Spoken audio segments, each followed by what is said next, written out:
all prepared perfectly? Lily was telling me.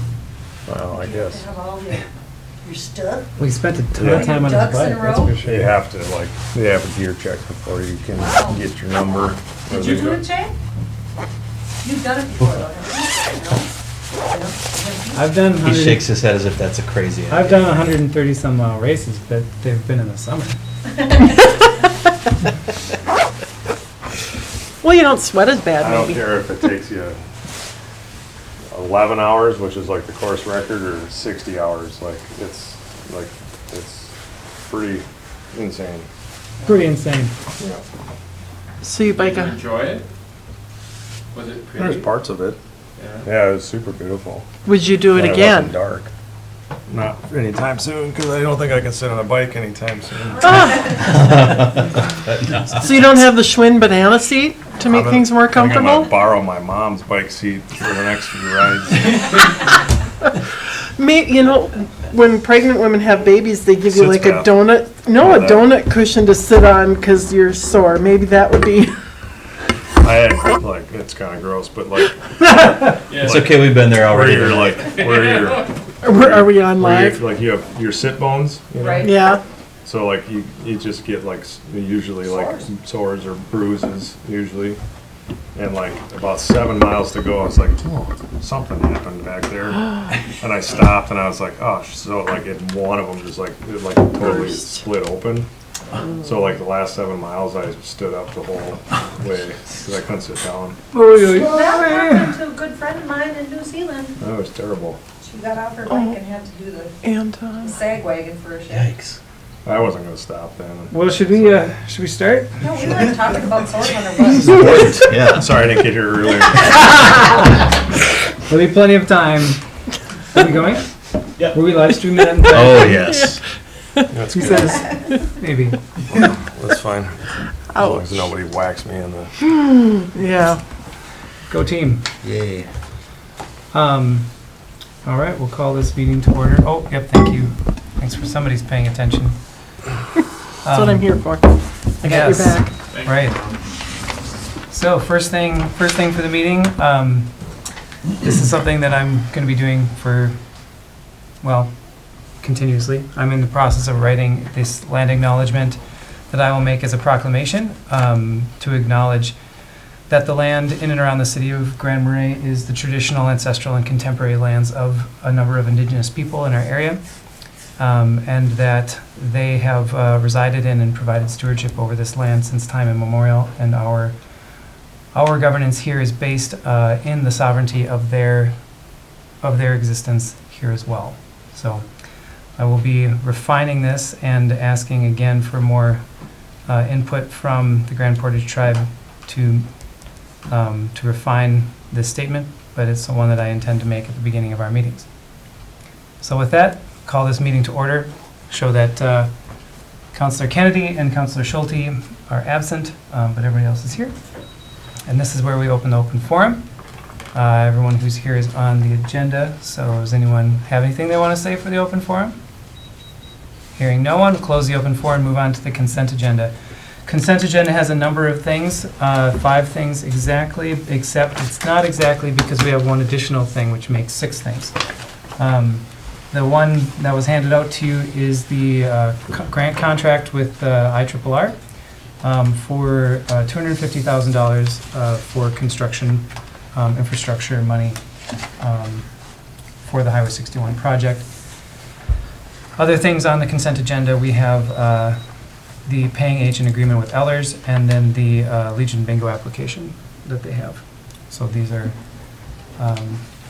if someone would like to pull one for consideration, we certainly can do that. Otherwise, I would entertain a motion to approve the consent agenda as presented. I will motion to approve the consent agenda with the addition of the grant contract. Perfect. Great clarification. I will second that. Motion and a second. Any further discussion? All in favor? Aye. Aye. Opposed? Carries. All right, so come on up, introduce yourselves, and we'll move on to the next thing on the agenda. This is the Project 61 marketing. This is from the Grand Marais Business Coalition, which is a group organized under the auspices of the Chamber. So take it away, as it were. Good evening. Thank you for letting us be here. My name is Linda Jurek. I am the Executive Director of Visit Cook County, our destination marketing organization for the county. And I'm Jim Boyd, Executive Director of the Cook County Chamber. And she's called Stink Eye tonight. Great. Okay, so I'll tee this up. For a number of years, almost 4, Jim and I have been a part of the Highway 61 construction project in terms of the amenities, basically, and wayfinding, and there's others at this table that have also sat in concert with us for 4 years. And as we move forward into 2020 and 2021, we, the City of Grand Marais and Visit Cook County and the Cook County Chamber are kind of reflected like that stool with 3 legs. And we really feel it's important to be able to not just market, but communicate. I am trying to lean back from that marketing word when it comes, it's in my world every day, but I don't really feel like this is marketing. This is more of a communication plan to make sure, number one, our community residents understand the project and the detours and all the things and the businesses that could be affected. For me personally, it's about making sure that we are able to tell our visitors where and how they can get around while they're here. We, as Visit Cook County, are not going to put this out there like, wow, you know, it's going to be okay, because I think our visitors all know that construction is construction, and they live in it and breathe in it most days of their summers from where they come from. And then with our partnership with the Chamber, they really have the backs of our business organizations throughout the City of Grand Marais. So we are here to present to you tonight a marketing plan for 2020 in our discussions. Jump in anytime, I know I'm talking quick. In our discussions with my board of Visit Cook County, my board has agreed to contribute $2,500 to a communication/marketing program, and I'm also on the Chamber board, and we've also agreed that $2,500 can be a part of the Chamber. We worked hard, Jim and I, to build out a budget because we would like to request the remaining dollars needed from the City of Grand Marais. No, you did so, fine. Thanks. So what we have in the packet is the 2020, so the... Actually, they got both. Yeah, we got both, and the 2021, this is just a request for 2020. You know, we'd like to move through 2020. There will be some things that we can build off of in 2020 that will work in 2021. So that's what you see in front of you today. So the request of the City of Grand Marais would be the additional $7,650 if you include the $5,000. There are also some large contributions that are in kind and not reflected here. For example, things are beginning to come together fairly well. We've felt for a while like we were spinning our wheels, trying to find our way into a puffy ball, but it's starting to clarify. So, for example, after talking a lot, we decided that we would manage the existing Chamber website to provide the landing spot for information for visitors and residents alike. And so that's going to take a fair amount of work by Sandy Schutte to change that website around so it'll work for us, but that will be something that the Chamber contributes a lot of. And other things are still coming. I have a meeting next Wednesday in Duluth with Michael Kalmbach and a couple of his people on what kind of signage we're allowed to put on the shoulders of roads. For example, at County Road 7 and 61, when they're shut down to replace the culvert at Fall River, we'd love something out there that says, hey, we're still here, come on around and come on in. We're working with Blue Water and Subway. They've both offered to donate their billboards on the east side of town. They would still be branded for the businesses, but with some kind of message that reflects construction. I'd like to get Sven and Ollie's too, and I've tried to connect with Sid. I can see the two guys' image up there, and the sign that would say there's no grit in Svenanoli's pizza, so come on in, or something like that. So things are starting to gel, and that allowed us to put together this budget. Any questions? Okay, so make that, so you got a 2020 and a 2021 budget here. So then, you're saying the anticipated, the ask for tonight is 7,000? 650. 7,650. The remainder of, if you subtract the $5,000 contribution. 7,650 this year. Yeah, just 6,150 that year. 2020. I should have added that in and put my request there, but. Total 13, basically. After You two. did the math, that was gonna be, that was. So they haven't, your think boards it's have girl. not committed funding to 2021 yet. No. No. We're only coming to you tonight for the 2020 Yeah.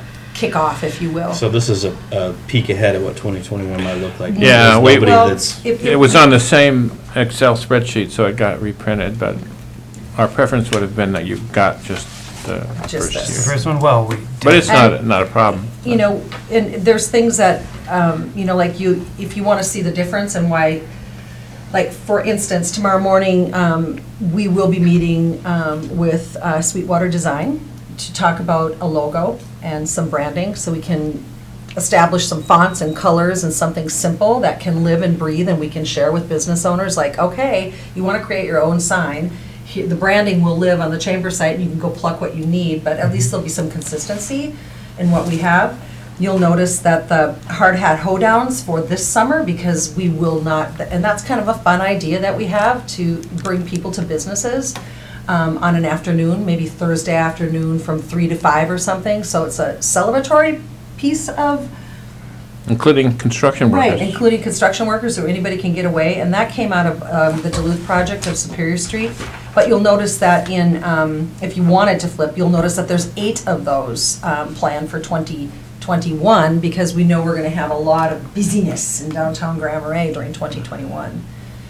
So, Another thing that is on this is, you'll note, is called shuttle service. We finally succeeded in making a connection with Arrowhead Transit, and they will contract with us to use a bus on weekends, so we could do Friday, Saturday, for example. Provides bus and driver for $31.75 an hour, which is quite reasonable.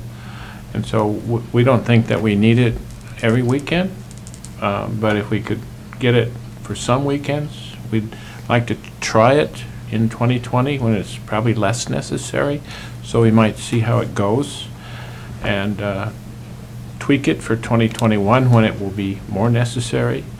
And that brings us to reprising a request we made of you earlier. I'm not clear quite where it went, but to use the Tom Tabota site in front of the new maintenance buildings as a place where we could park things and shuttle people from it. So the idea that we had with the shuttle is a circuit from start, for example, at Artist Point, go up to the parking lot behind Sawtooth Elementary, which they've agreed to allow us to use during the summertime. It would be great for people coming in from the east. Then over to Tom Tabota, then downtown, then back there, and just kind of make a circuit of it. So that's an idea that we're working on. Did we give any of that space of a Tom Tabota to the construction equipment and everything like that? Like construction? hasn't been talked about yet. Okay. I'm not sure what they would need. I think there's probably room to do more than one thing up there, so. The only concern that we had when we talked about that was that the site's not really set up for that right now. Right. I wouldn't suggest people drive their vehicles on most of that yard right now. You know, we just did a demolition project there, and I don't know what kind of cleanup was done. And it's been, a lot of it's grass and dirt, not really set up for driving on, so it'll take some prep work if we want it to be an actual parking lot. But some of it's paved, so. Yeah, but your help with that would be very much appreciated. I have a question actually for Chris. Chris, it's Kelly.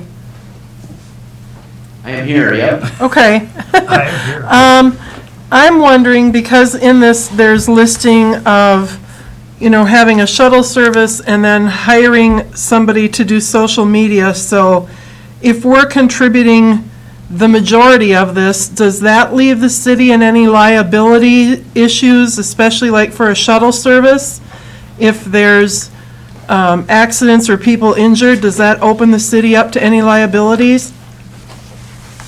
Well, it depends on who's contracting with the shuttle service. Part of this is, how the money flows. The city has legal authority to, provide money to the chamber for these types of purposes. It really does depend on who's contracting with the shuttle service and, what that contract with the shuttle service is. So if the city's going to be called upon to contract with the shuttle service, then we would want to make sure that that the city is indemnified for those services, and we want to make sure that the shuttle service is properly bonded and insured. So we had anticipated that these funds would flow to the chamber, then out to the people who we need to pay. The shuttle would be operated by Arrowhead Transit, which is a subdivision of the Arrowhead Economic Opportunity Agency. And they run every day. So my assumption is that they are quite well insured and bonded. And the money that would come from the city of Grand Marais, if indeed you approve the funding, will go to the chamber. So, okay, so the $5,000, that's the other monies for this year. That's coming from the chamber and from DeCoux County? Yeah. Okay.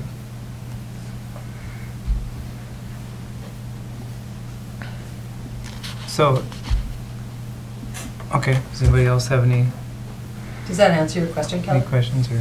Yeah, Chris You did. wouldn't, I'm- yeah, you wouldn't be hiring the shuttle service. Right, yeah, no, he answered that. Okay. I'm just trying to, I don't have questions, I'm just trying to relate all this as to it's a MnDOT project. We're working on some infrastructure. Obviously, we are part of the city and support our businesses, but this is asking us for the majority of monies when we already have our own website, our communications person, and MnDOT's going to be keeping a website updated. So I'm trying to put together a real thought process in my head about how this all fits into our plan and our budget and appropriateness. There's been quite a bit of discussion that's... Maybe you could weigh in, Mike, because we've had that conversation about the city housing the entire information page. Well, I'll weigh in on that. I'm not going to weigh in on appropriateness. That's for the council to decide. When we've talked about the website, at least it's my position that we wouldn't want to create our own separate website to host information about Highway 61 because MnDOT's already doing that.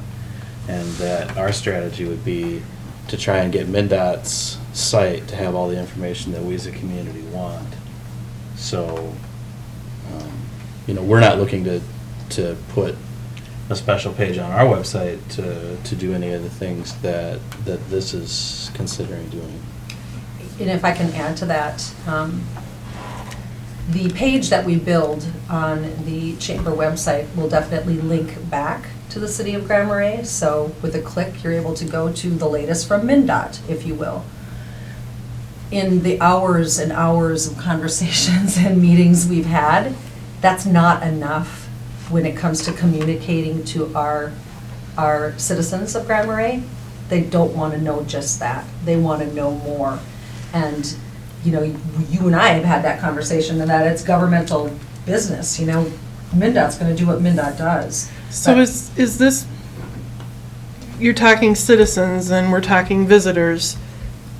And businesses in our. This is kind of for a mix of it, right? This is a mix of it. And I'm not trying to be unappreciative, because I recognize this is a lot of work. Again, I'm trying to figure out where we fit into this piece exactly. Because when I look at logos, branding, those different things, we want to get information out to people, we want people to know, but at the same time, I don't think we can define the number. I know people are afraid that we're really going to see a decline in numbers. I'm not really afraid of that. People want to come here.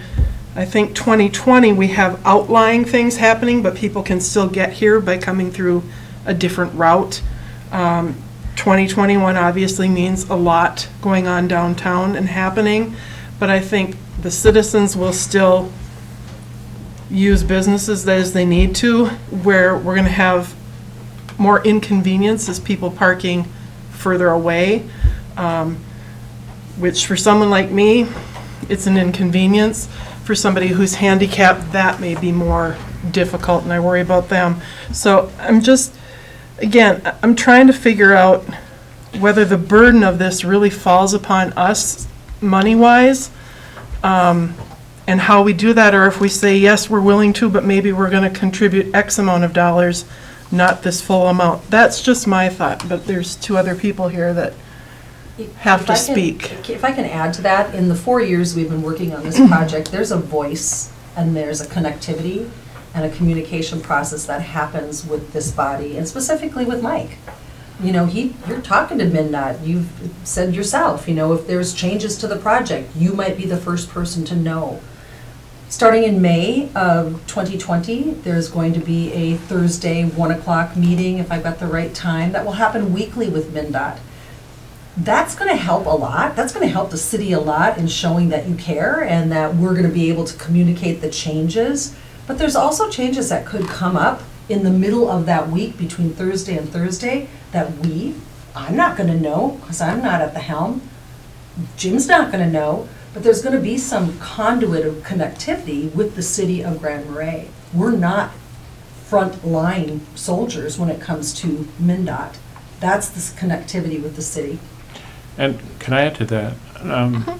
My impression is that the city has a strong interest in making certain that this remains branded as a MnDOT project, and that anything that they add needs to be limited for fear that it will be more identified as a Grand Marais project, and if anything goes wrong, it's a Grand Marais problem.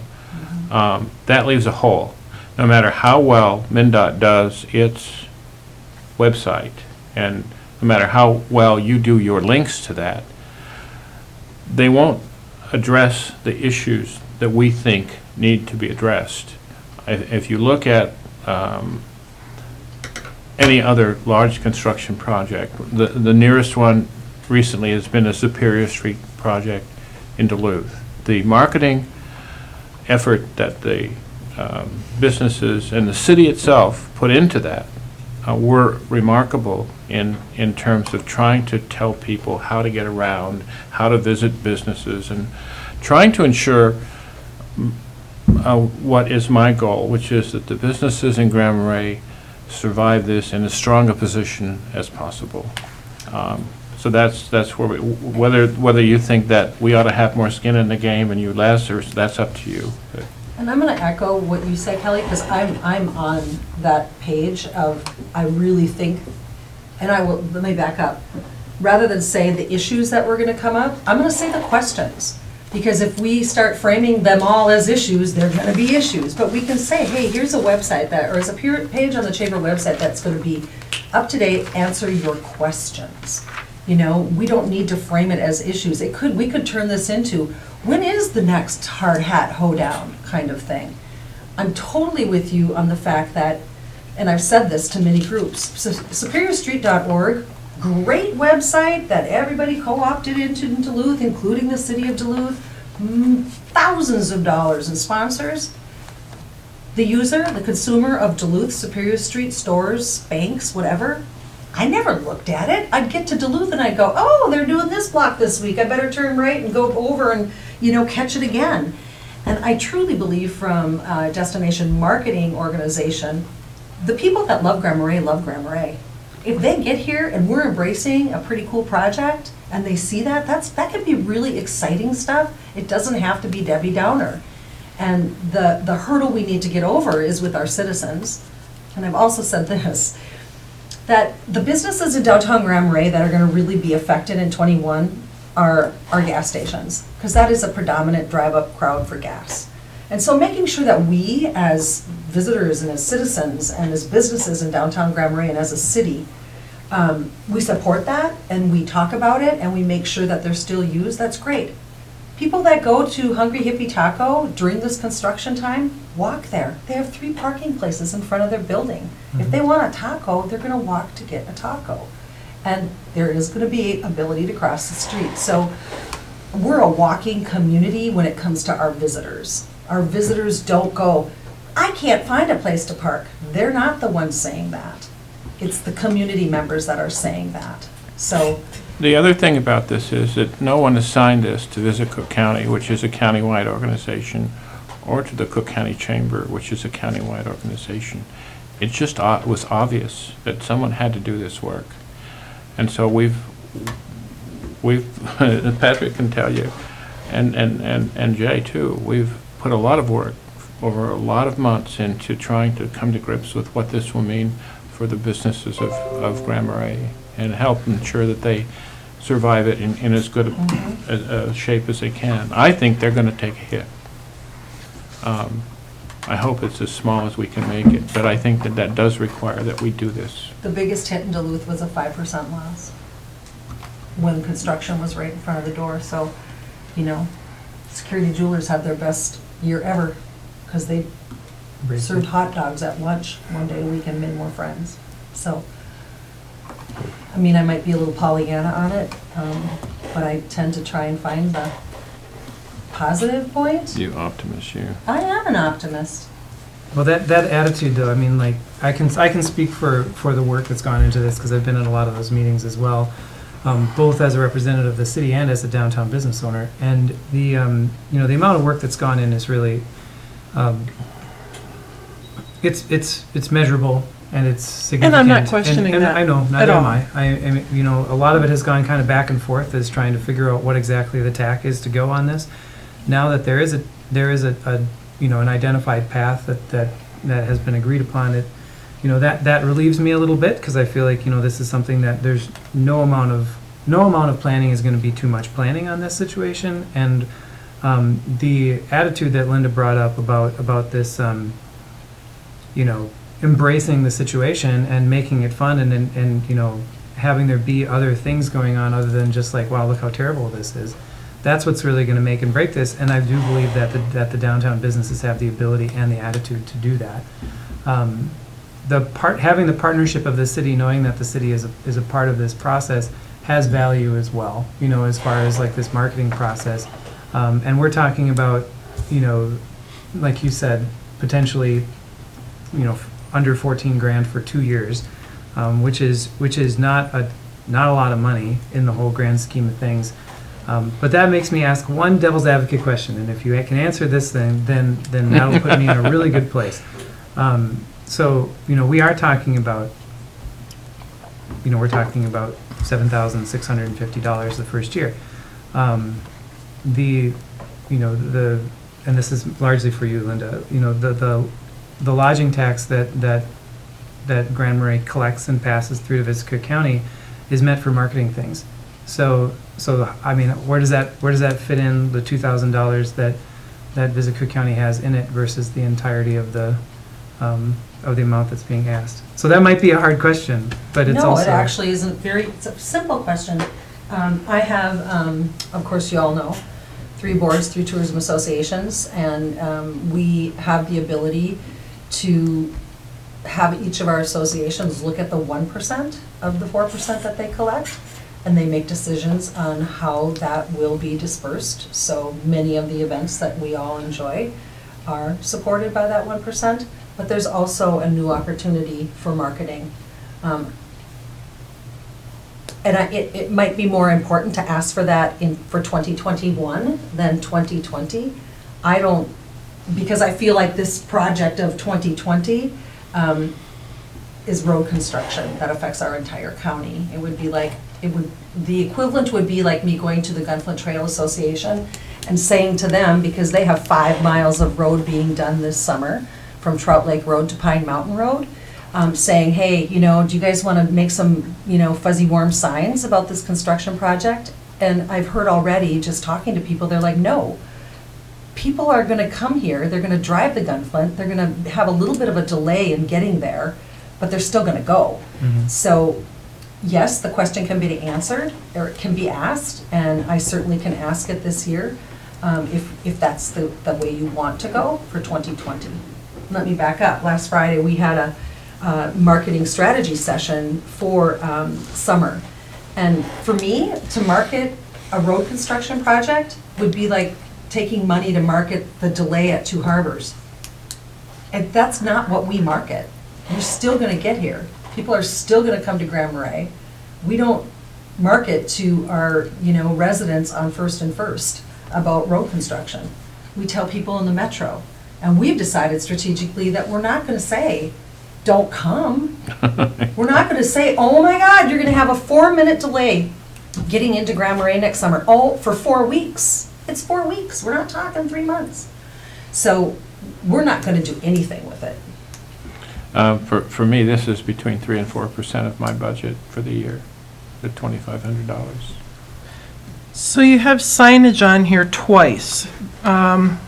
Designated yard signs, 40 each one. Oh, that's an error. Look at that. Good call.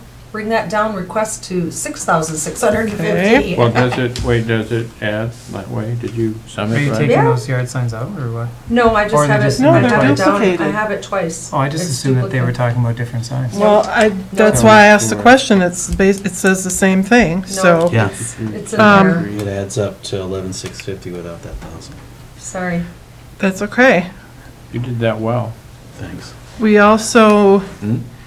there's a question is whether, did you say that Subway and Sven's might donate, or that would be the cost of? That would be the cost if we don't get it donated, so Okay. it could indeed go down. Yeah, You know we I have the Blue Waters donated. I talked to the guy at Subway, and we will pay for the new layer. The creative part of it, Yeah. the art. But they already have the rent nailed down on those, so. I think so, yeah. So then so that could be, instead of being 1,300 for those two, that could be 500. Yeah, I have Or so. nothing from Sven. Sid, I haven't heard back from Sid. Gotcha. And I just had the conversation with the person at Subway on Friday. So one of my questions is, so if somebody is trying to find information, I have no, I guess like previous knowledge of like tracking road construction projects on MnDOT's site per project to see like how well that's done or updated or whatever. But I guess would the city has a link already to the Highway 61 project and the specific page off of the city's website, right, Patrick? I thought that, so would there then be one, would there be one on the city website to your guys's? That would be That terrific. would be And if there it would be the was, backlink. and I guess my only thing then with that is like, is there gonna be confusion caused by that? Like, based on the information that one's like, if it's different We'll have one information, link or and it's it'll just go like to whatever, they can look at both and decide which one they think is right or most No, current? we'll have or- one URL. I would assume we could find the same wording for both of ours. Learn more about Project 61 at this, and then embed the URL for the page on the chamber site. And then vice versa, on your site, or on this site, there'll be a link back to the MnDOT site. Okay. There's going to be confusion by having multiple sites, Yeah. for sure.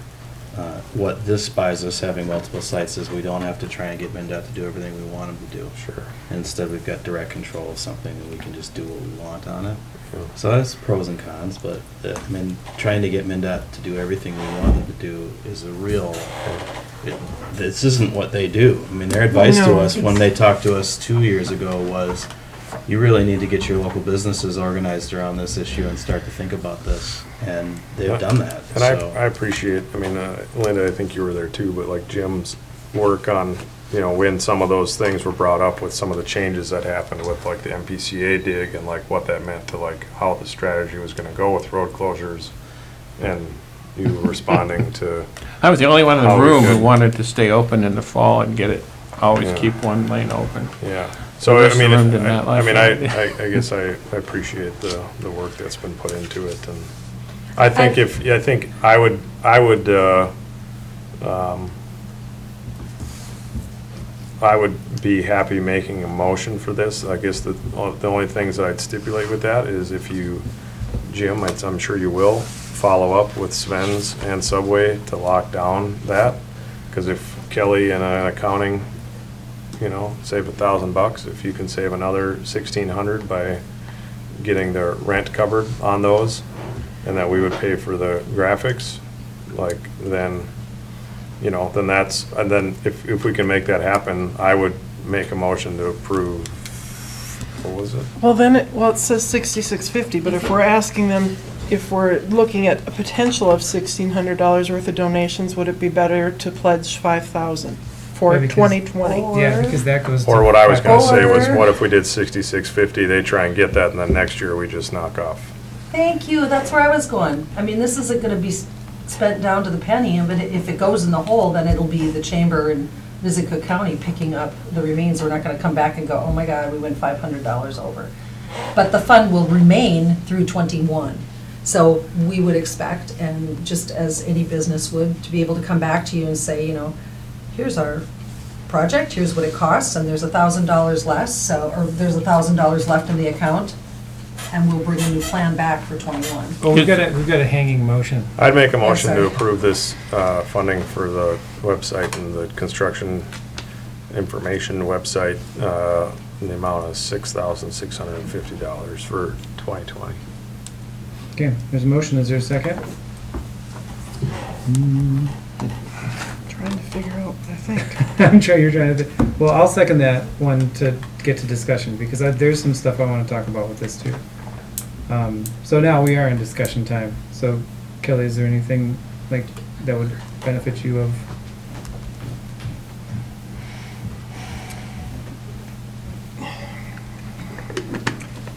Can I, Or I can go to. I don't know how to benefit. Again, it's hard when you have to do something and make a decision, and we've already made a few changes here, but, the hard part is as well, with the council, we have 3 business owners on the council. Granted, only one is here to vote tonight. Four, Craig, Tim, 3.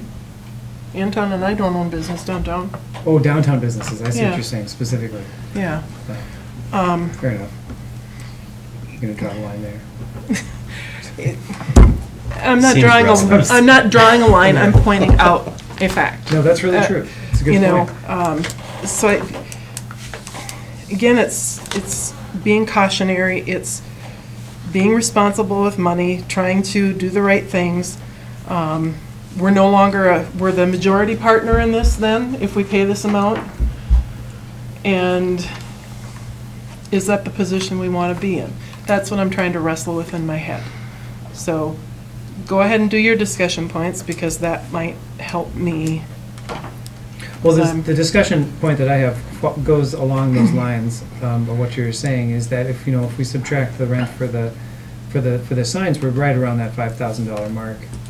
However, I do anticipate that there will be money that will be spent in 2020 and 2021. And so the idea that this money isn't just going to get blown, and that there will be a remainder of the amount, $6,650, to go towards next year's efforts as well, I think that doesn't scare me. Okay. So that's number one. The other thing is, just for clarity, and in my vote on this topic, if you look at all the documents that were provided with the different businesses that have signed on with all this stuff, I don't know if it's appropriate or not, but my business doesn't show up there, because I've been trying to keep, when I go to those meetings, I've been trying to wear the city hat, and that's so that's one of the things that a vote on this is me voting as a city councilor. And I guess I need to clarify, because I am appreciative of what Linda and Jim and many others have done for the city and for the businesses. I don't believe they're going to waste or blow money, and I'm not saying any of these Maybe. things are. I want to be careful in how I choose my wording, because I think that's really important when we get to this. Again, I'm trying to figure out, as a city, how much we should take into this, what we're responsible to do. Are we the majority stakeholder in it? Are we the partner in it? And then when we're putting a third and a third and a third in, that's what I'm trying to figure out in my head. So I'm not saying anybody's done anything wrong. They're trying to do the very best they can for our community. And I think that's awesome. That's the same position I'm coming from. How we achieve that is where we've got the in-between, right? So that's all. Well, and the Jamada meeting is coming up at the beginning of February, correct? So then that would be a time when Jamada could be asked what their, what their interest in putting money into that as well would be. So I guess I don't know. I don't know where we're at. There's a motion and a I second. guess the only thing that I'd add is that I think that, that those dollars, if there will be impact to businesses because of it, I think less in 2020 than in 2021 because of where the work is happening in that time period. But I do feel like that puts, I think all of us, like in doing this 61 project in the first place, is we're doing it because we think it's what is the best for the city, right? And so I feel like this is just like that little bit more to like, not as a city as a whole, but like to like make sure that like the businesses that make up our community, that like it helps all of them to like hope, to be able to like just to get the word out a little bit better and in a succinct and on one location, so that people can, to find out. Again, it probably won't be as many locals, but I for the would people question that assumption. I think that the audience is at least equally locals. Really? For this effort. Yeah. And maybe more so. And again, it's back to the idea that a visitor is probably going to be blissfully unaware of this project because it's not such a big deal in their life. Yeah. And they're just going to show up and there'll be road construction, and they probably went through 3 other projects on the way. Yeah, sure. And they'll park a few blocks away, and that's just like what they do at home. Yeah. And this is more about us as a community trying to figure out what's going on here. And so I would think that the audience is at least equally locals. Okay. That's even, I guess, more positive to my Well, and motion. you just said something that hit, and again, this is why I like talking things through. And not that I shouldn't have thought of it, but as you go through the process about how does this impact, what will it bring, what will it do? So, yeah, that helped. But I'd also, as a closing comment on this as well, I would fully expect that Jamada would have a contribution to this, and I would like to think that when we're done with this project, and we look back at the efforts we took to make sure that this had the least impact as possible on the businesses and the business owners in our community, that we could look back and say like, wow, that was a really good return on investment. Because I do think it is like, there is like, because we don't know, because this is a big thing that hasn't, like, we haven't done a Highway 61 reconstruction project for 60 years or whatever it's been. It's been a long time. Before the elm trees got planted? Yeah, and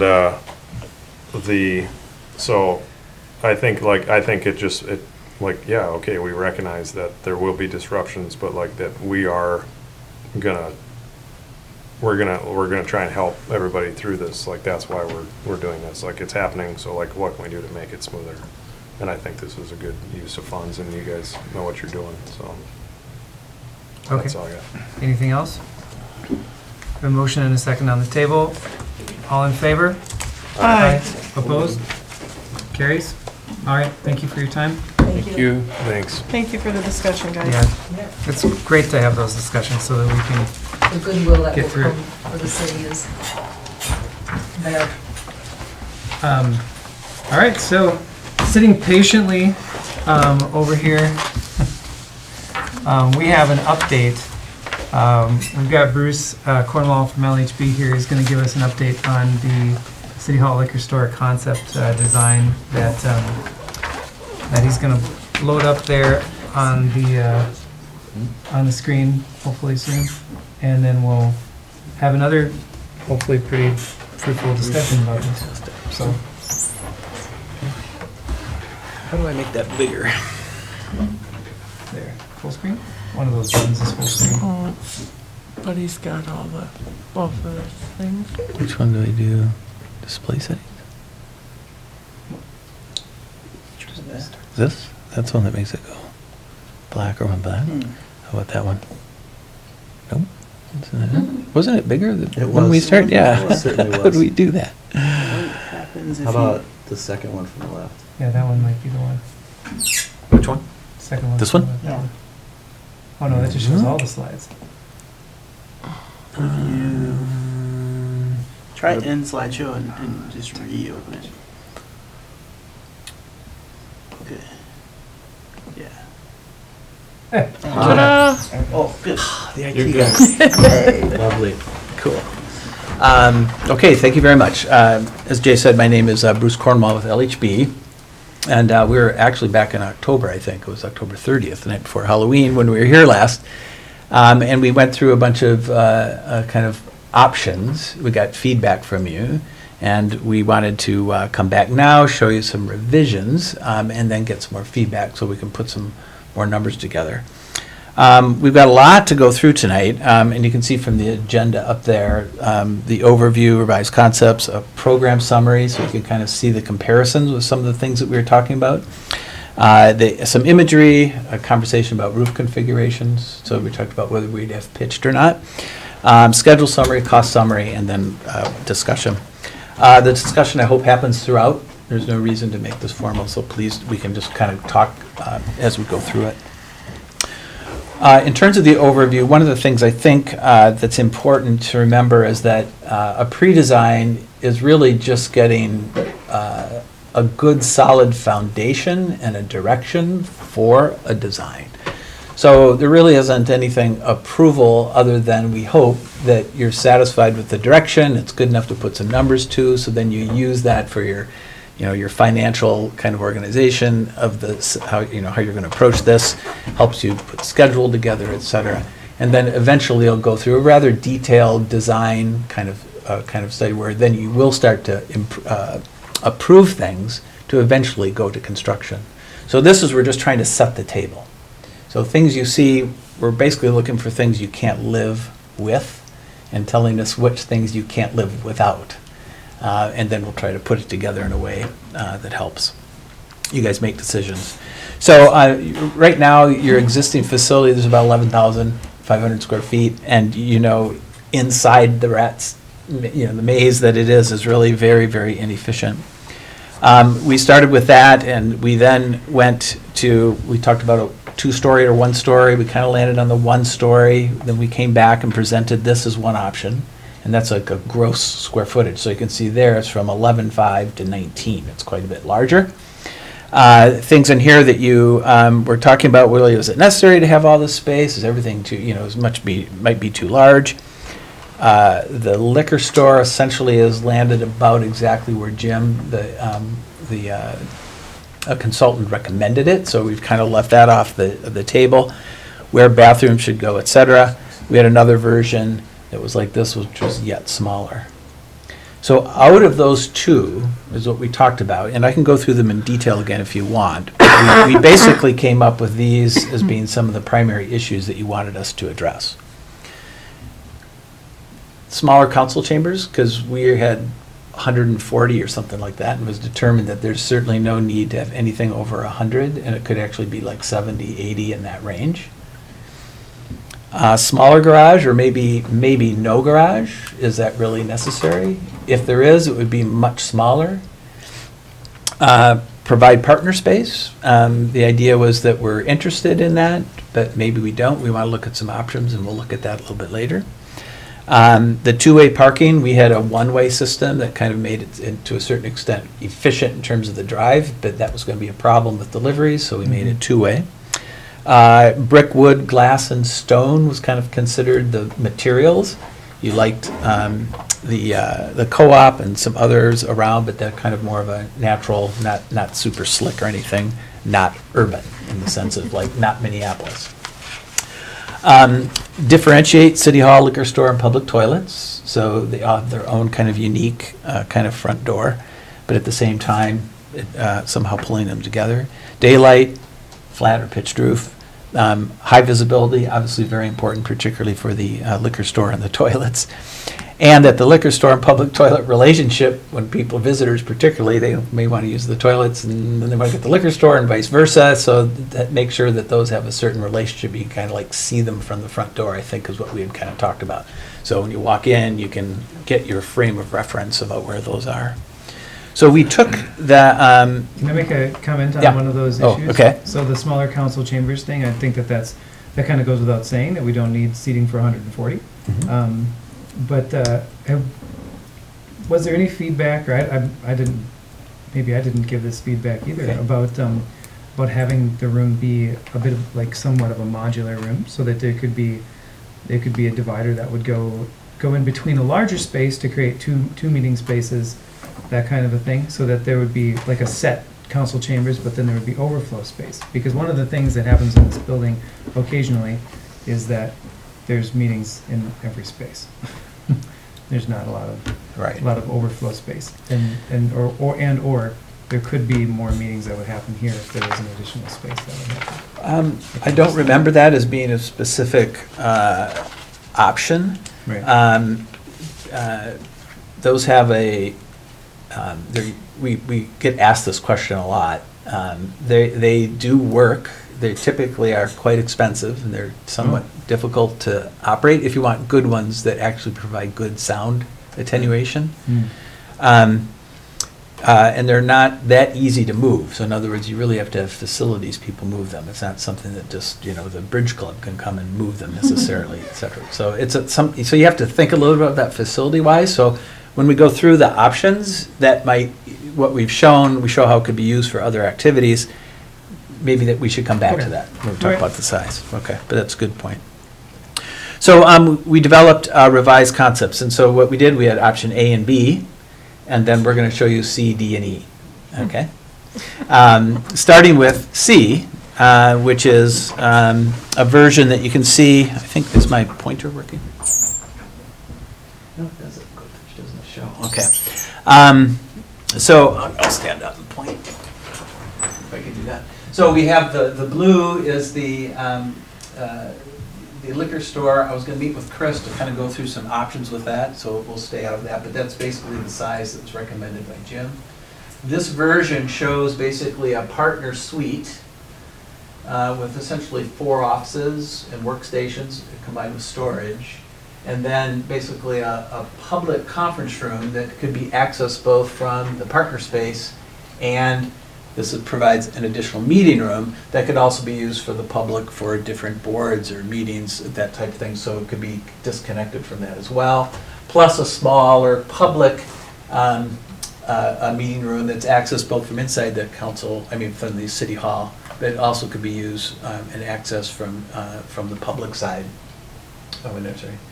So in this case, we kind of took the first 2, A and B, and kind of squished it and combined it in a way, is what we did, trying to get everything that we had hoped for. So then we have internal public bathrooms for the activities that are going on in here. And then we have the public ones back out in the corner, which ultimately seemed to make sense. And I think you folks were kind of liking that in terms. And then that has the front door here, and then there. We'll see when we look at some imagery what that does, but they're kind of anchors to the basic kind of organization along Broadway. You have the main front door. We have a smaller city hall from this version, and it holds essentially 9 potential work stations with 4 private offices, 5 workstations. There's also a way to get 2 additional offices if that's needed, and just have 3 workstations if you go in that direction, which we can fill in there. It has a workroom, meeting room, and it has the, workroom, break room, it has a workroom, and then it has the, a toilet that obviously from the chamber, the council can actually get back and use it for copies, go to the bathroom, et cetera, from behind the stage, or from behind the dais. You also have a glassed-in area, so you can have larger crowds outside. You can kind of stand and look in. We're assuming that this would be lots of glass. And then you have the seats here. And this is shown actually we get 92 people, but we can even make it a little bit smaller. But that's in rows, basically 3 feet wide with chairs like that, essentially. And it has a nice table for presentation. And then, of course, it's all set up using standard tables like this, so there's no permanent dais. So you could actually break this down and do it and break it apart. Storage, and then kind of a back of the house stuff. We'll need a way to get up onto the roof, janitor's closet, et cetera, put in the back there. Deliveries in the back here. This parking actually gets us 34 spaces, which I think is actually more than what we've got on it now, in terms because we've gotten parking back on this side, and then the trucks would come through and park here. We got rid of islands, so it's easier to move snow. Maybe you don't want that one either, so you can pull stuff, but it would also give the opportunity to plant some trees, etc. So this works out to about 17,300 gross, so that's in between A and B.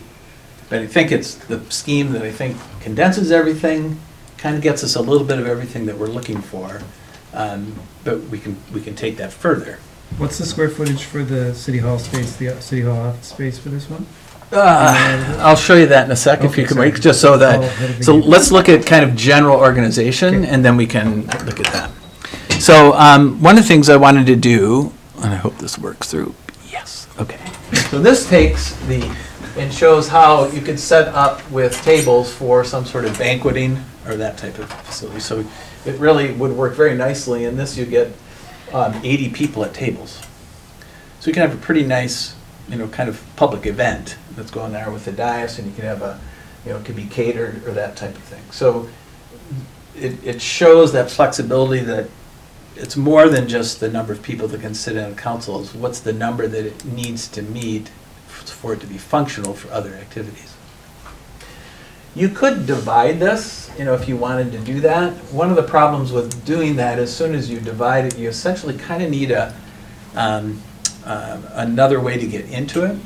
And we can play around with those options. This would probably get moved over here. But I also know you guys talked about liking the southwest corner because of light and daylight, and to make this more of a public space as opposed to a kind of a dark walled-in space. So that's one thing. Then the next one was to talk, you could add a garage in that area. So you can go back if you want to see how that works, and then push it up again.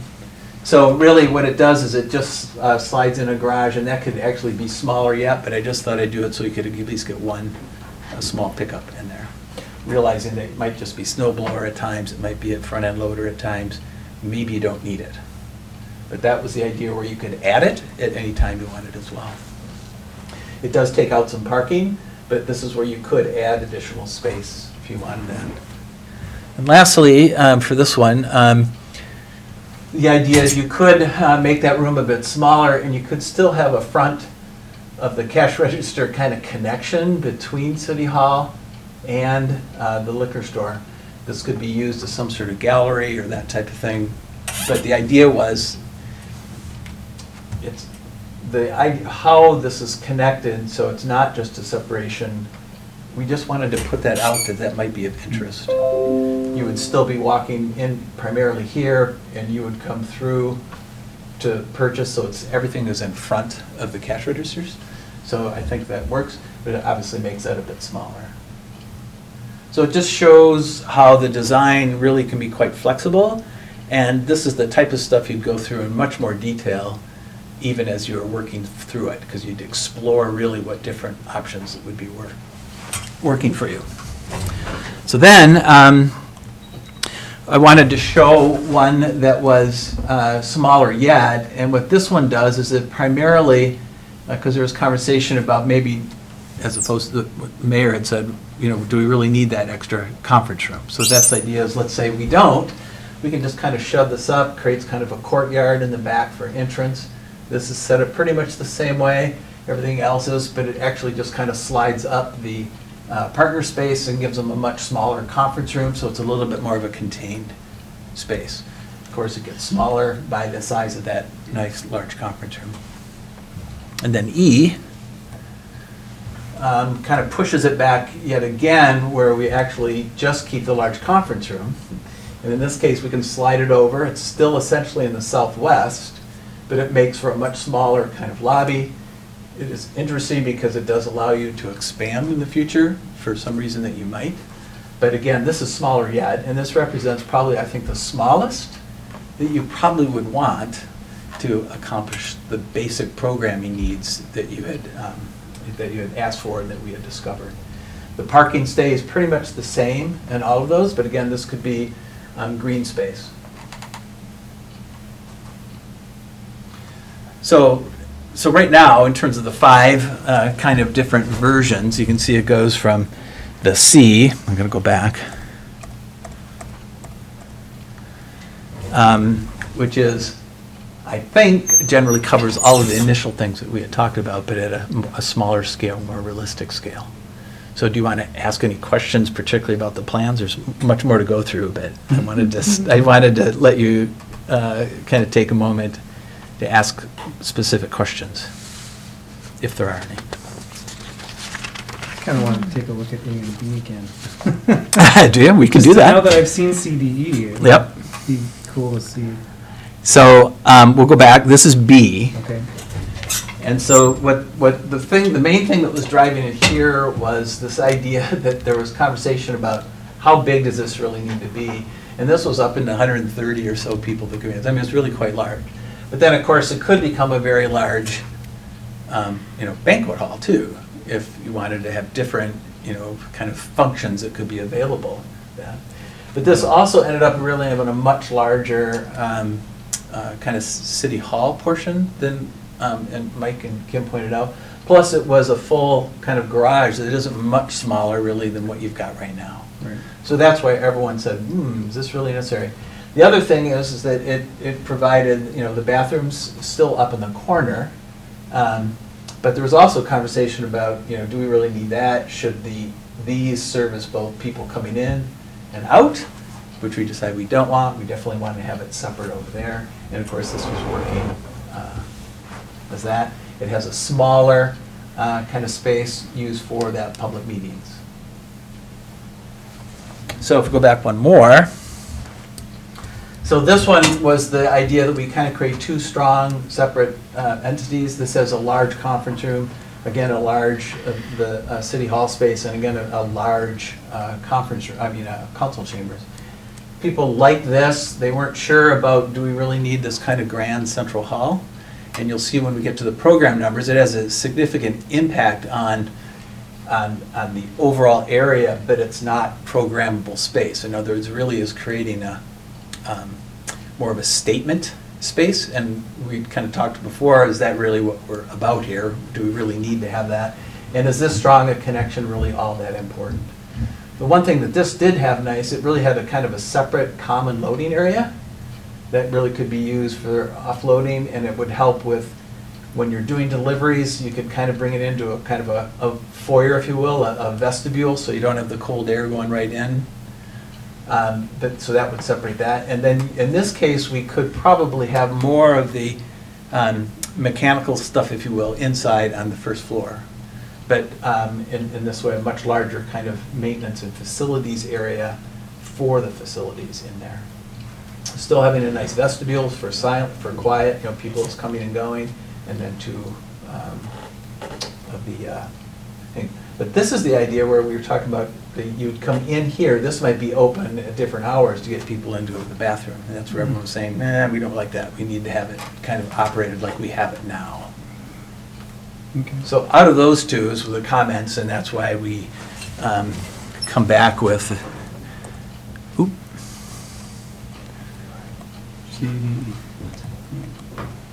Great, thanks for doing that. Okay. It was good to get all the options on the table. Yeah. So So to a certain extent, all of these will be present in kind of the document. So there'll be decisions that you can, there'll be designs that you can kind of think about and look over as you go. But again, showing you those options.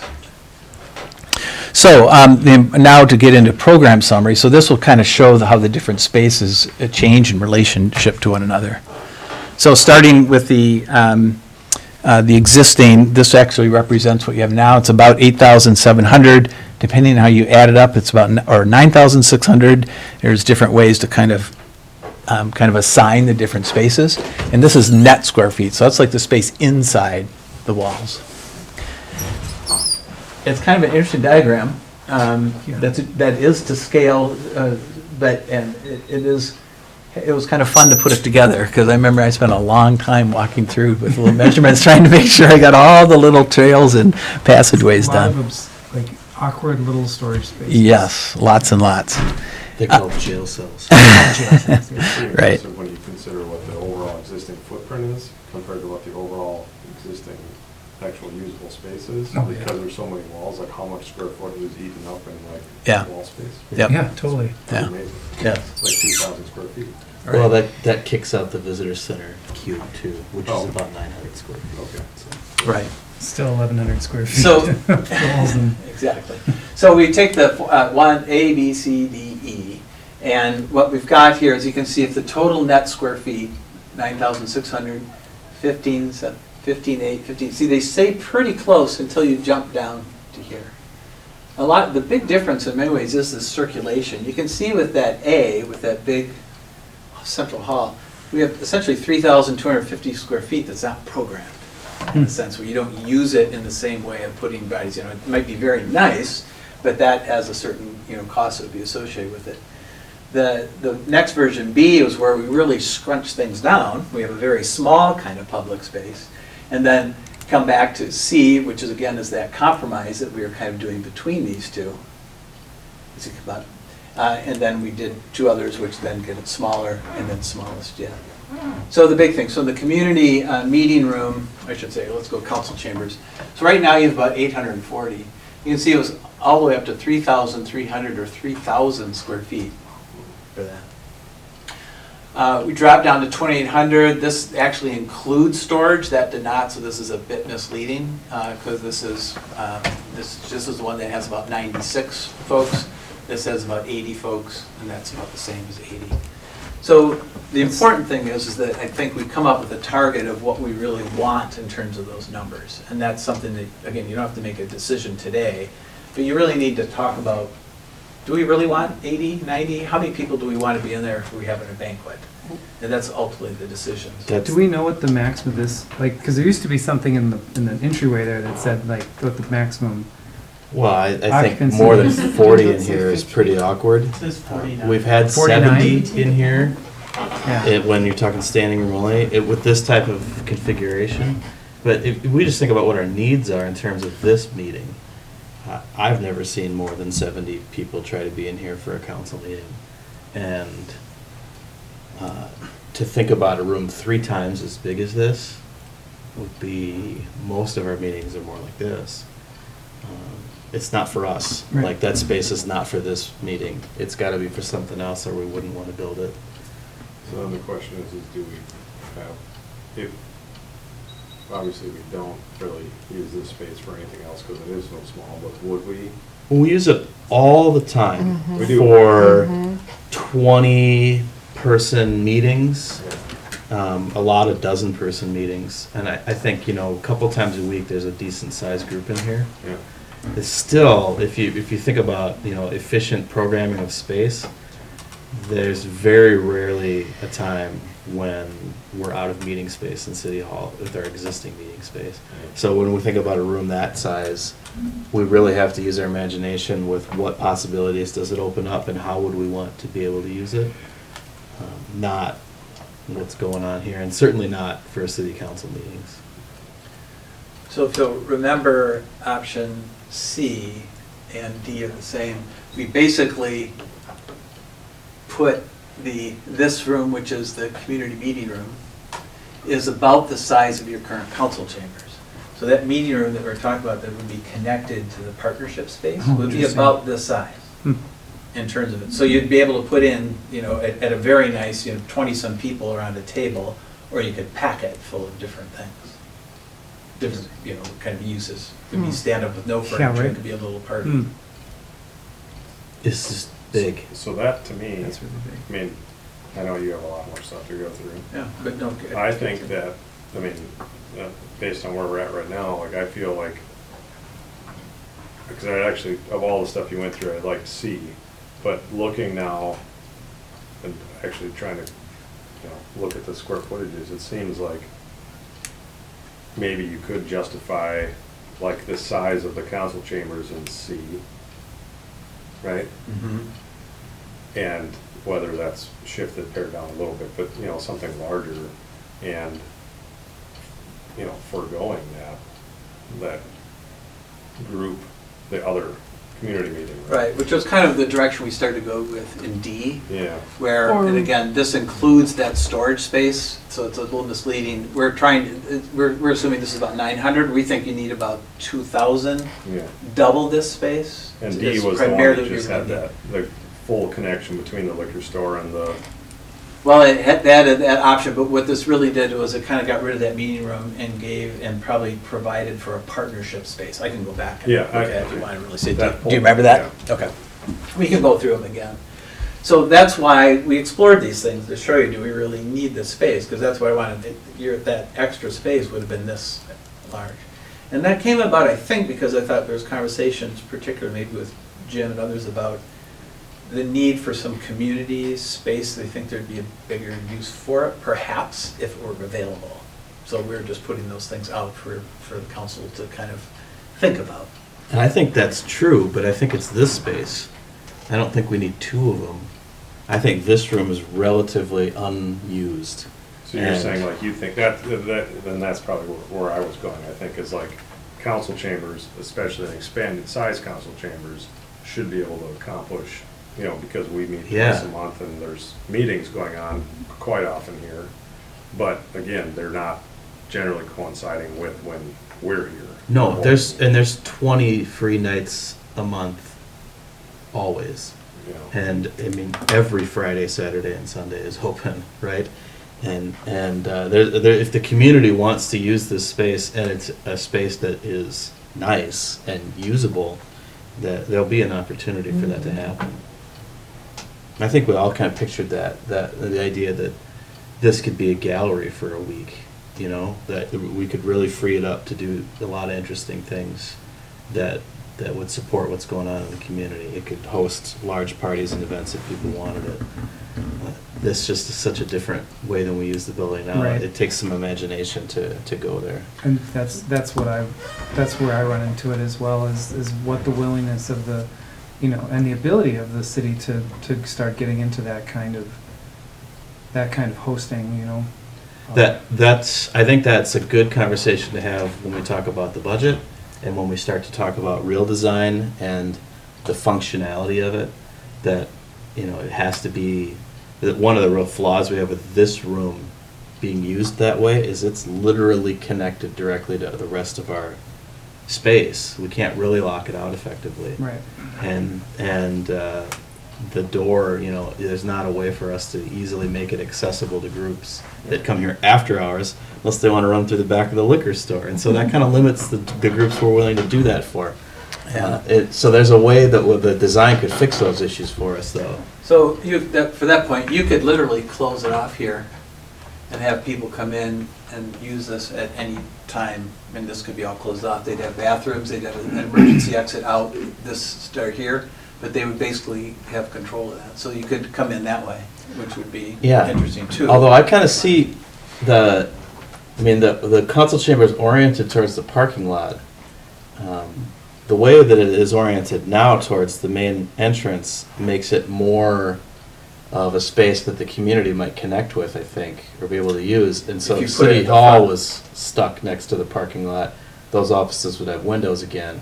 And the council chambers could be oriented towards the main street where the public, if they're having an event, it's right there for them.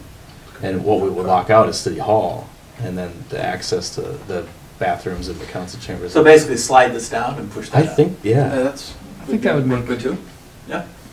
I mean, that would make some sense. What I really like about the hallway in It the also middle. exudes transparency to me. Yeah. That we're right out It's front, we're right, not you want, hiding you in want the to, back. yeah, you can Yeah. look through the window and there we are, but I also like that about the First one to hallway run into is the in chambers. all of the arrangements is when people step out of this room, now, they're I mean, they'd have to stick their face in the window to still be aware of what's going on, but they could kind of be aware of what's going on if they were gathering in the hallway outside and there's a big glass wall that there's still a connection to that, which I really like. And we talk about it as unprogrammed space, but I wouldn't think of it that way, that middle hallway at all. Think about the courthouse and the way it's constructed, and there's a giant lobby that's not unprogrammed space. They use it for displays, and they use it for functionality, and just gathering space for when you're not quite in the meeting and you want to have a talk with somebody, but it's still inside. I think that function in this building would be really one of the important ways that we try to make sure that the council chambers is welcoming to the community still. So the chambers in this one, this is the 2750, right? 2750 square feet? This is Yeah, the- and that That includes, includes so storage. so it's, again, it's in the, more like the 22.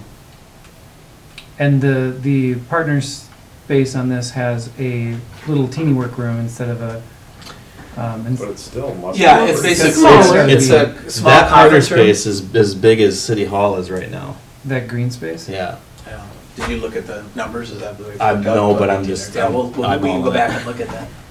So that's an interesting thing, to flip those. That's an interesting way of doing that and pushing like it is now, essentially at the back, and moving the council chambers up front, keeping that. I think That's that good. would, I I like think that. I prefer that. Yeah, Did you guys interesting. get that interplay, I'm sure you can, because you're architects, but get the interplay with the, like the bathrooms to work, you know, with that? Yeah, you'll see, when we get some imagery up in a minute here, you'll kind of see how some of that is kind of addressed primarily for, conceptualizing this. So that's interesting. Okay, good, so that's great. So then this was the other one, and this has that same issue if we pushed it back.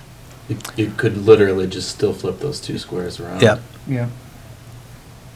And if we're going to expand, it's probably going to be offices that we're going to expand, not the council chambers. Well, and also in option D, because we've got the green space back there, could there still be an unloading area then for the liquor store instead of that? Yeah, you could just put in the loading, Yeah. which is another way of doing that, exactly. Yeah. Can I ask a question? Is that legal? Sorry. No, but you're going to do it anyway. It's gonna cost you, forgot your it's gonna email. cost I you. don't know the backstory about the relationship when you look at the green office spaces. Was that something that, that's embraced by the council, or is it just something? It's, How did I it- don't, we how did haven't it completely, percolate out? we haven't completely decided that. I mean, the conversation was that, hey, right now, we have partner organizations that are housed in City Hall, and if we don't offer that service to them, they're gonna have to find space someplace else. But the trade-offs for having this space in City Hall is, hey, guess what? You're gonna have to pay us something for them, Yeah. because we're Totally. actually programming this space for them, so then it's gonna cost them something. And I certainly like at the this synergy of stage, them here, though. Exactly, we have a I nice think it's really partnership. good. I love having them here. Yeah. It's just, Thank you are for they letting willing me- to pay for a brand new office space?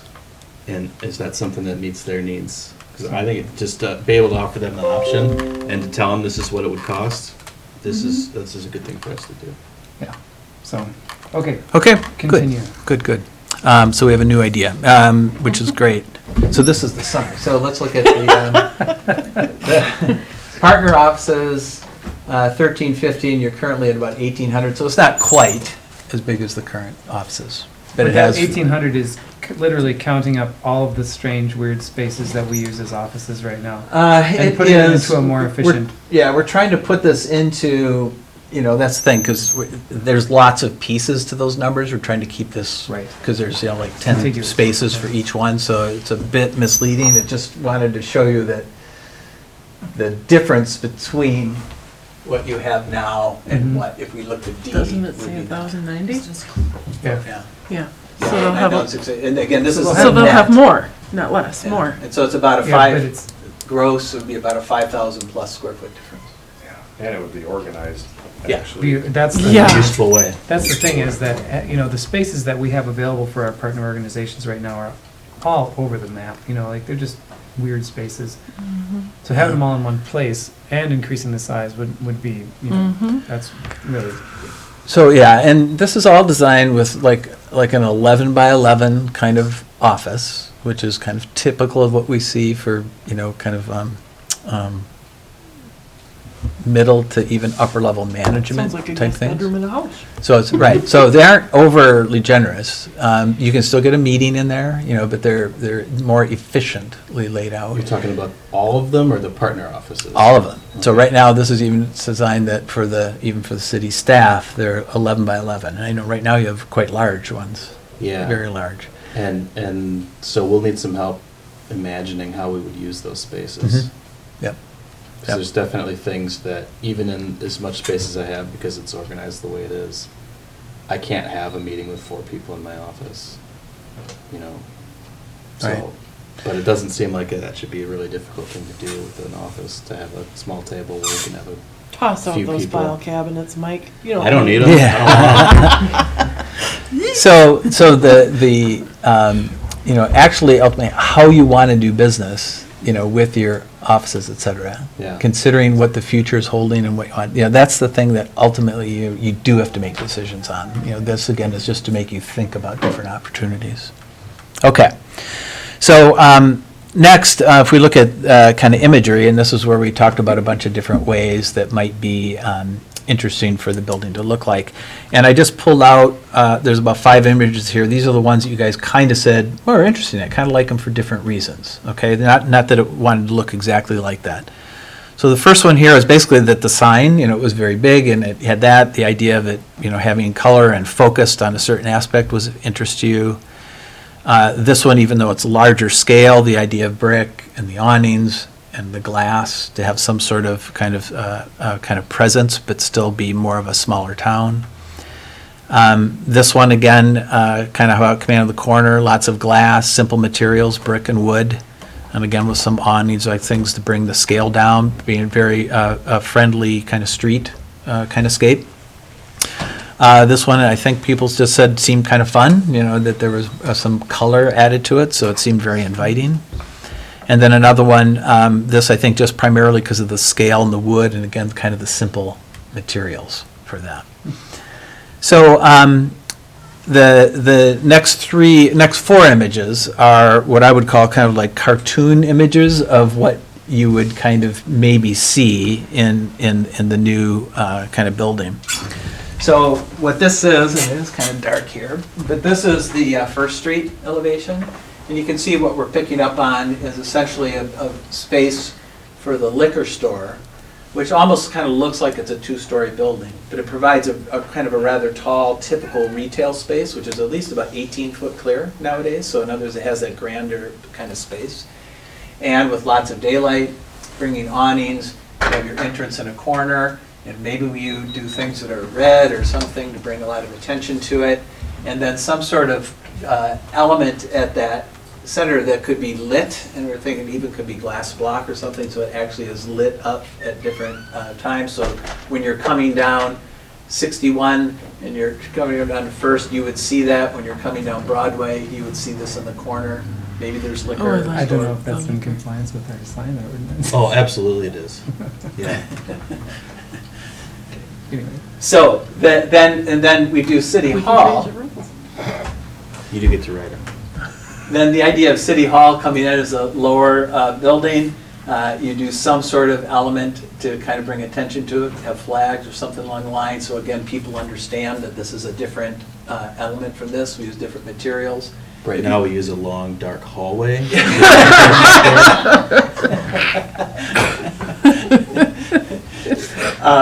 Again, make it very welcoming, but not to compete to this. I'd love to be able to use brick. I think that kind of is, very appropriate for a city hall. We wouldn't have to. I think ultimately we'd price it different ways, whether it's wood or not. The construction, I think, could still be what we call stick frame, but it would be nice to have brick. And then the toilet building at the end, which would be something that would be very kind of different and maybe it's metal, maybe it's something else, but it really is quite different that stands out by itself. So it becomes an object in itself, so someone can say, you can't miss it, you turn on Broadway and you'll see this big blue or big white, red, something, and you'll know that's the toilet building. So that's the idea of what that is. So so if you were, this is another sketch of it, if you were coming down Broadway from 61, this is kind of what you'd see.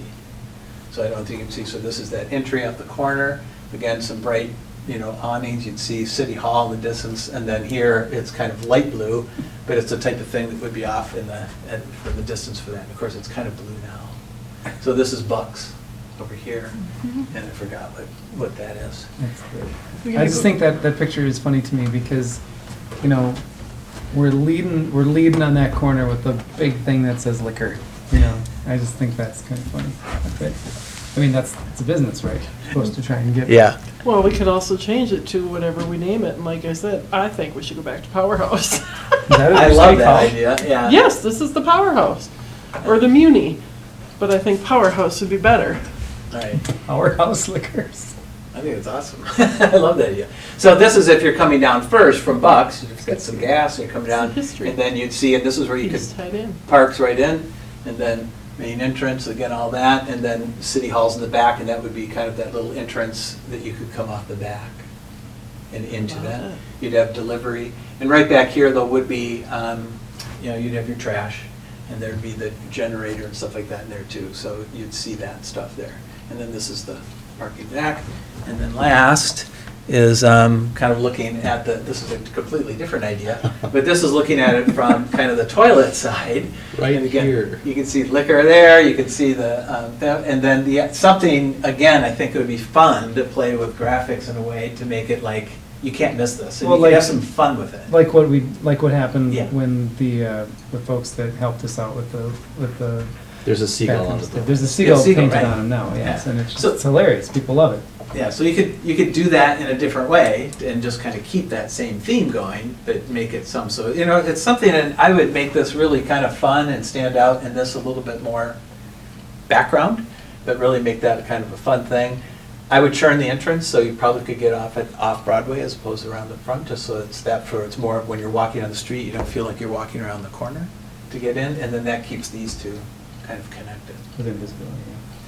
So, and then in this case, these are into the offices. This is was going to be that conference room, and then this is the liquor store.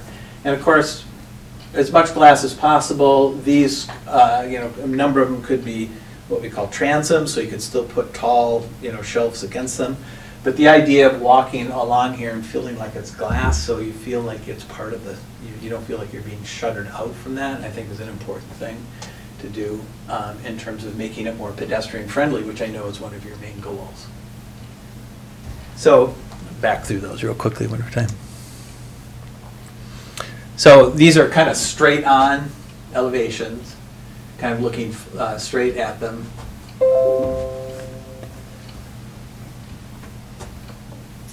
Main one looking from first. Different elevations of the buildings as well. Again, they're all kind of still one building, so to speak, but we would play it up, so it really looks like it's a series of buildings that fits the scale, which is really exactly what you have now, is essentially one and maybe two-story buildings, essentially. So we want to kind of keep it in that same vein.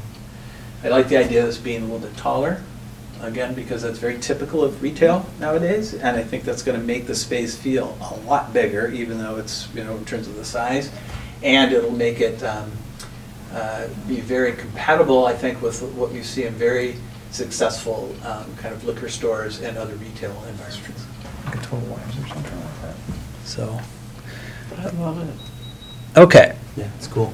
Okay, so I just wanted to go through roof configuration real quickly. As you can see, I personally am leaning towards the flat roofs, and primarily because we do it all the time, and we don't have as big of problems. I know you guys have had major problems, so I know you're hesitant to that. But one of the reasons why we do that is that I'm assuming when it really gets down to it, this shows a low, what we call low slope, And imagine those red boxes are what probably are going to be a lot of rooftop units. I mean, ultimately, that's going to be the most cost-effective way to do this. They can be very energy efficient, but you essentially drop straight through, distribute, and it's the way just about every retail kind of and small office buildings are designed, because it is the most cost-effective. To bring it as a central unit, which can be the most efficient, but it's also going to be more expensive. You essentially build a space inside your building, and then you have long ductwork that runs to each one of those. So it's can be run a little bit more efficiently, but you build the space and you pay a lot more for that mechanical system. So it always seems to be value engineered out, and we end up doing rooftops for our retail and our small groceries and our co-ops and the things that we do. That's all forced air, Pardon me? like forced air. Yeah, right. And again, that's another thing, we can do in-floor heat and do all those types of things to provide for that, which is another way of doing it. We still have to provide ventilation by code, so you still have to have rooftop units, et cetera. So what then this also helps is it allows us to, the blue interface, then you can put solar panels kind of anywhere you want. And if you're really trying to make a dent in your carbon, you need to almost cover the entire roof to make it, to really start making it have a big impact. So if we go to the next one, which is kind of what I'd call a pitched roof partial, and this I think has some merit. If you guys really wanted to limit some of the stuff, we would, I think, put some more of a pitched roof over the liquor store. I think we could make that as a separate, have some flat, maybe a pitched roof over the council chambers or the community room, whatever we end up calling it, and maybe pitched roof even over the toilets, so you actually eliminate a lot of that if you're really set on doing that. This will raise the cost a bit because you would then have to get, putting mechanical units on a sloped roof are really difficult, they're hard to work on. You have to build up stanchions, and so all those penetrations are hard to do with metal. So you basically move them onto the flat roofs. So this will increase cost because of the roof and because we have to have a little bit longer ductwork. But it still gets you towards maybe something that you're interested in by having some of the pitched roofs. What this also does is allows us, because this is south-facing, you could put solar panels on that. And of course you could put solar panels on this very easily. It's hard to put solar panels on the orientation, like over the council chambers going north-south, because remember, you're doing this and they want to be like that. Mm-hmm. Because south is to the right here. And again, you can do this, but it's just typically, it's a more awkward situation for that. And all those penetrations through a metal roof are hard to keep watertight because metal roof moves a lot. If there's no penetrations through it, that's okay. So we could do the whole thing. It would basically be like Bucks. I mean, I was just looking at it. If you zoom back, it would be basically just like Bucks. So you'd have this big, low sloping roof over the whole thing.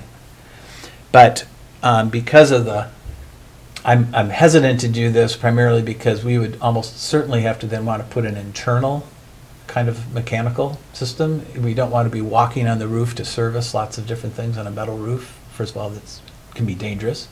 So you'd have to have tie-offs and those things because people can't slip and fall down. Getting up there is damaging. Walking on a metal roof is not a good idea. And so I just think I think we'd want to move everything internally. So in the mechanical systems, and then the ductwork would be distributed kind of underneath the roof, just like if you're in a house. So it's doable. I think ultimately you have to get to some comfort level at the facilities management kind of an attitude about what really would you be comfortable with. My biggest question, if we go back to the flat, is, well, we have winter 5 months a year, at least. Mm-hmm. Our snowfall can be up to, we've seen 180 some inches here several times in the last couple of years. So how does that affect the building, and if any work needs to be done? And is snow removal something that we have to think about with that? Well, as long as we don't have big parapets, the snow is typically, it doesn't build up as lightweight it does around because it gets blown off. So when we start creating big parapets, that's when you have the problem because you get drifts up on your deck roof. So it's a good point though. So when if we did this, and let's get that off. Oop. You know what a parapet is? No. Parapet is like the false wall that comes up. Oh, So if you yeah, I'm look at sorry. these towns, some of the buildings in town, like, it looks like it's flat because of the facade. Okay. Then the roof behind it is pitched, so the parapets are like a wall, like a short wall around the roof. And there's scuppers that's Yeah. through that for the Okay. water to drain off, that everything's pitched to those points. Right. Okay. So that, you know, the flat roofs typically don't have the problems, but anytime there's a separation in roof, you'll get deeper snow at that point through drifting. And it's one of the trade-offs. You know, you do have to work on if the equipment fails in the winter, you've got to go up and you have to work on the snow, and every, you know, HVAC person doesn't like doing that. You know, the maintenance folks and the service folks. But it's a trade-off because, again, it's an efficient, affordable system.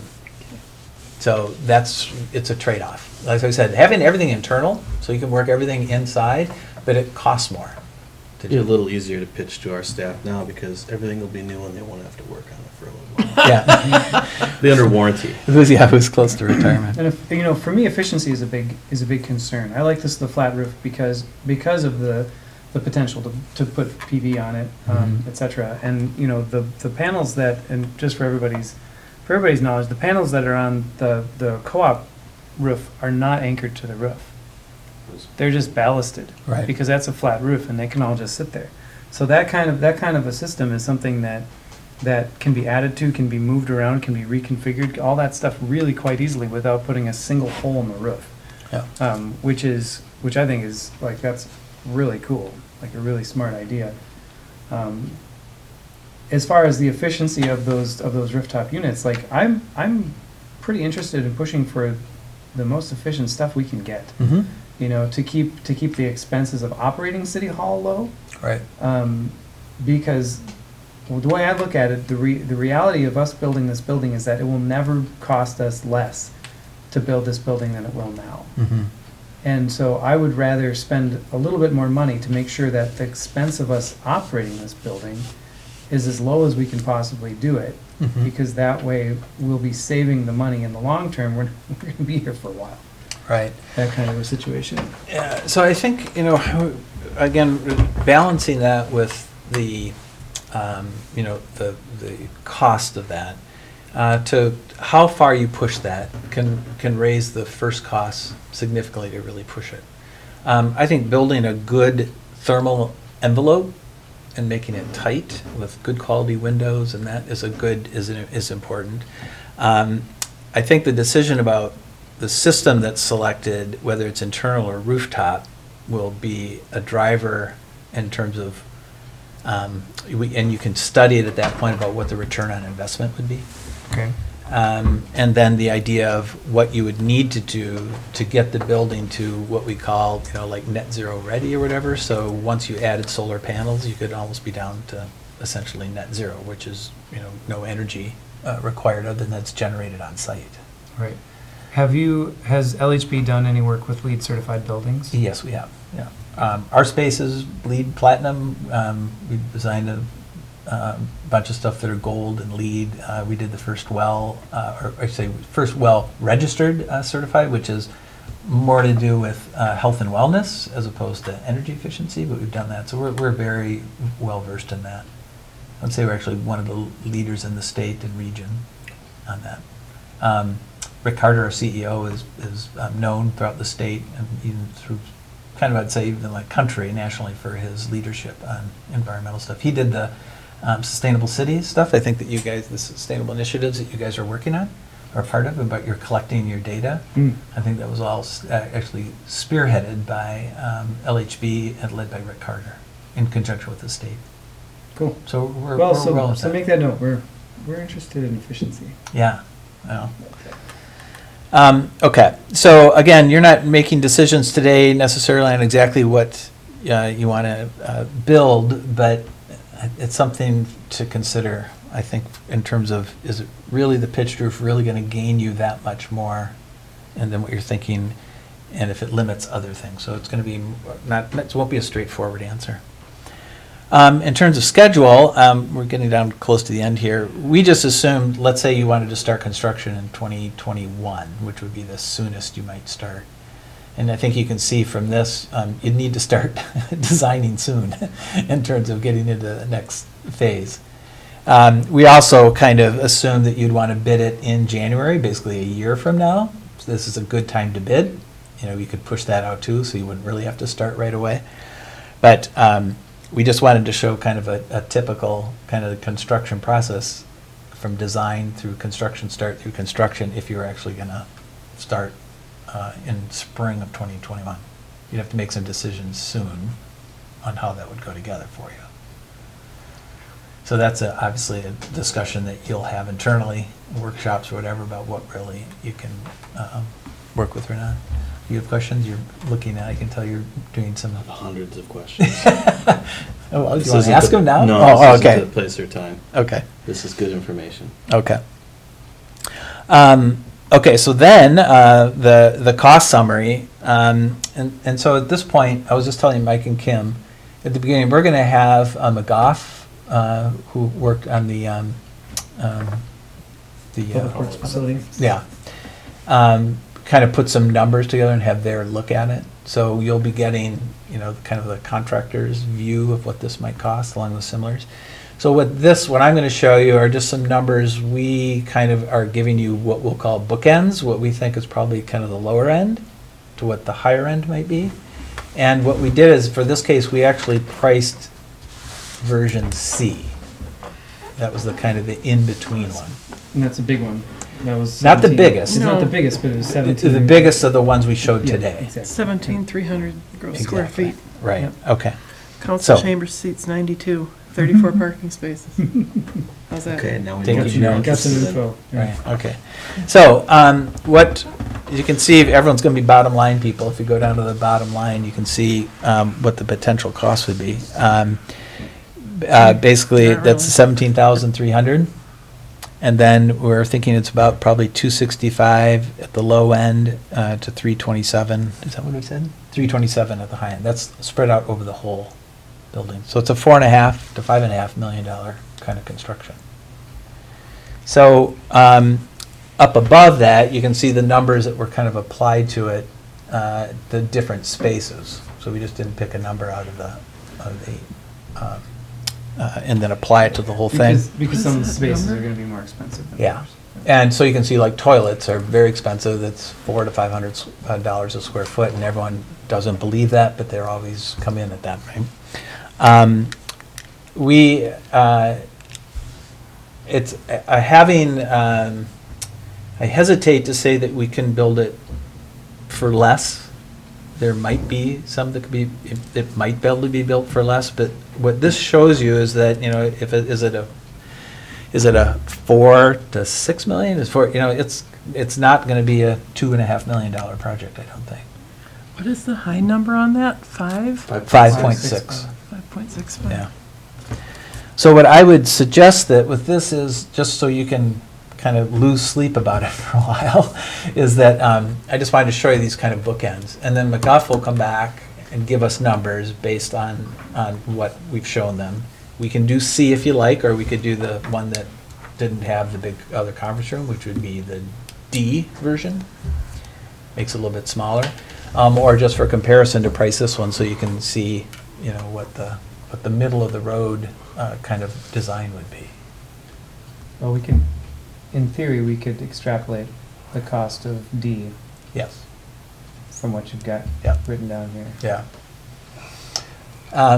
They're the professionals at doing this, and they're the ones that would be kind of responsible. So those are the numbers that I think we just kind of establish based on some of our prior work and related work. We haven't done exactly this building because it's a Right. unique thing, so it's not like we can pull 10 of this exact thing out. We do lots of office space, we do enough retail, and of course toilet buildings, you know, around, that we can pull lots of numbers together and kind of make a conglomerate case of this. So it's a, as you guys I think knew, it was going to be a significant investment. I'm not sure exactly where you thought it might be, but this gives you a kind of the bookends here. So, that's, for now, that's the end of the actual presentation, that I think I'd be happy to answer questions the best I can.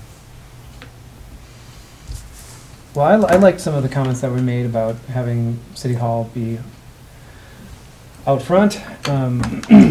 I like using Broadway as the main visibility center here. So we've got, liquor store entrance on the corner on Broadway and on First here, and then also having the restrooms on the on Broadway access as well. To me, it still seems like a ton of space. Like whether or not that's too much, I don't know. But that's and I don't know what everybody else thinks about, but I have no problems with a flat roof. I think that as long as that goes towards towards our efficiency goals, then I would have no problems with that. I like seeing the partner offices in there. Trying to just get all my thoughts out there, so I can only do it once. Still have concerns about the loading and the use of that parking space and how the flow through that would go. And also, I don't know. It just seemed like some of the roof lines. Like I know adding a higher roof here, there, and everywhere. Like I have no problem with the liquor store being higher. I think you're 100% on with that. That's retail space. We got to make that as nice as we can make it. The great big thing in the corner is a bit much for me, but You mean the toilet? No, he means the entrance. Well, I mean the Oh, entrance. the entrance. To the Oh, liquor okay. store. Yeah. It's a bit much for me, but I could be convinced. And then having the bathrooms be as tall as they were, to me stood out as like, it's a bathroom, man. We could find other ways of making it stick out. So I don't know. Just trying to think about expense, trying to think about the way that it presents itself to the community. Is it a good double story, toilet? I don't know. So I guess that's pretty much all of my thoughts about it. Otherwise, I think we're I kind of like a lot of the concepts that we saw tonight. Anybody else? You guys want to sit there quiet? No, I like what we saw. I like the feedback when we talked about the outside, how it would look, what you did with it, because I think it kind of, with some of the colors, the red, I know there's artsy side, but the bathroom I liked in the blue. I liked the darker blue because one, we're kind of coastal in a way. Two, I think it honors Scandinavian heritage, and the mix of colors I also think honors the Native American heritage around here. They are also very colorful. When you look at beadwork and different things that they do, there's always color to it. So I like the schematics of how that fits our area.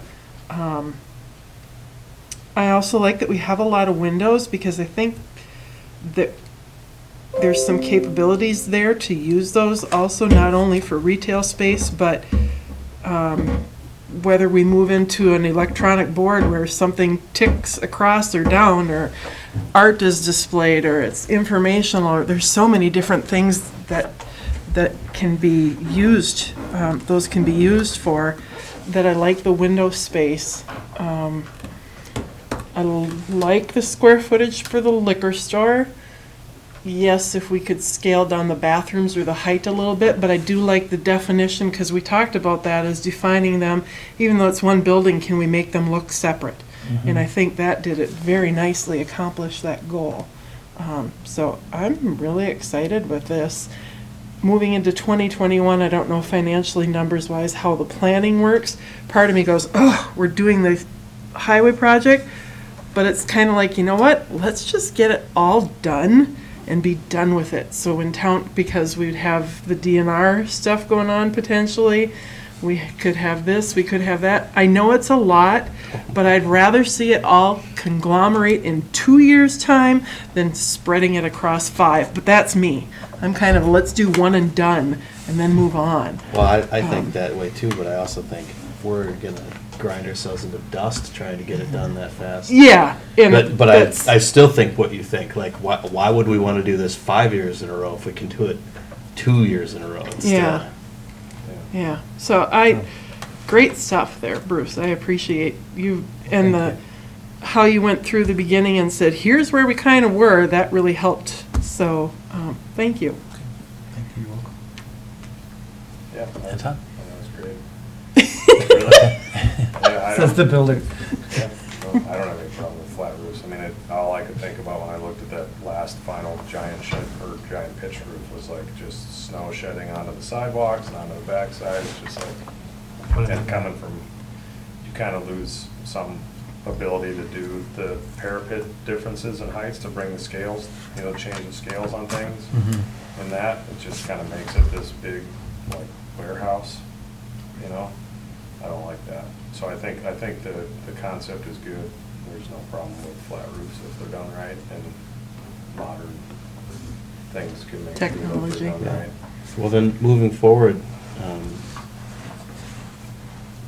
I think we need to sit down for a couple hours and talk about this project I think you're right. and, Can I ask, and decide pretty quickly if we want to keep going this speed. can I ask one question, though? Which maybe will just come out in that, but about the mechanical side of it, Mhm. and the efficiencies there, so, would we do air conditioning? I think we should. Okay. I don't know. I think, in 2001, there was probably Right. 10 days in the summer where we thought this is ridiculous that we don't have air conditioning, and I bet there's a lot more now Yeah. where we think this is fairly uncomfortable. No, I don't think there's many office spaces getting built without it. It just seems weird to me that we would be talking about that here, and yet Yeah. Mm-hmm. I think know. we probably have to. Yeah. Because I think there's obviously, I was just thinking of, like, we're gonna have this huge, the efficiencies in, like, in-floor heat, and, like, how nice that is in a space. And then, of course, if you're gonna add air conditioning, you're gonna run all the ductwork, then all of a sudden it does get kind of, Yep. instead of having that, if you're doing all your heat through registries, through forced air, and then it's simple to add an air conditioner, it's pretty cheap to make an air conditioner, whereas if you go in-floor, then, it makes it a lot different, so. To that point, if you decide to move forward with whatever scheme, we would run energy modeling on different systems that we would be able then to assess first cost versus savings, and then make that, because we'll look at if you do the in-floor or different types of systems that would be maybe more efficient, and weigh that against what your energy costs will be in your return. So this is just to get us thinking and to put a stake in the ground, so to speak, that then we can judge other judgments. And I would say too, that based on, like, when we go through all the bills that get approved at all of our meetings, I don't know exactly how many of those, like the fuel invoices that we're getting for fuel, or like for City Hall compared to other of our buildings. I don't know what the breakout is of that, but I feel like almost any choice we make, even if it isn't the most efficient thing that we could do. It's gonna be even better though than- it's Gonna be way better so than what much we're doing. larger. We'll end up with a volume. bigger building that costs a lot less to heat. Right, that's more. I think that's really what our goal is, and having LHB be, conscious and aware of our, what we want to accomplish with the building, and also having the experience of working with LEED certified buildings, et cetera, like that. I think that's great. That makes me feel relieved a little bit at this point. There's going to be a lot of other places I need to be made to feel relieved. Well, but I think like those things, those choices, you guys have, that if we are clear on what our expectations are for what we want to try and do, at least present that, and we can look and see what that payback is, because Yep. it isn't, the cheapest time to add insulation or to do these things is when you're doing Right. it. This isn't a retrofit, so I think it's really interesting. It's great. Like, drawings are great and concepts are great. Yeah, Okay. in terms of the money, that's obviously more than we've been talking about, and it's generally driven by the fact that this is a bigger building than we thought it would be. When we just, before any work is done and we conceptualize it, we thought, well, liquor store probably needs to be 50% bigger, and it kind of is. And City Hall probably could be smaller, and it's not, it's bigger. And everything else is bigger too, and a lot bigger. And so that ends up being, just square footage wise, quite a bit more than we had imagined when we were doing just super basic budget planning into the future.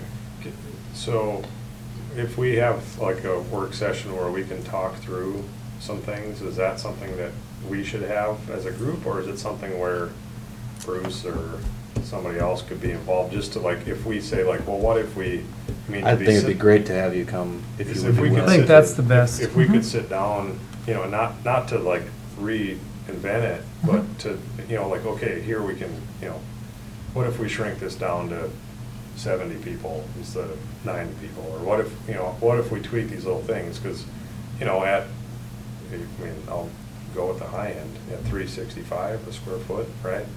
Yeah, I mean, 327, but, 327, yeah. 265 was a low. right.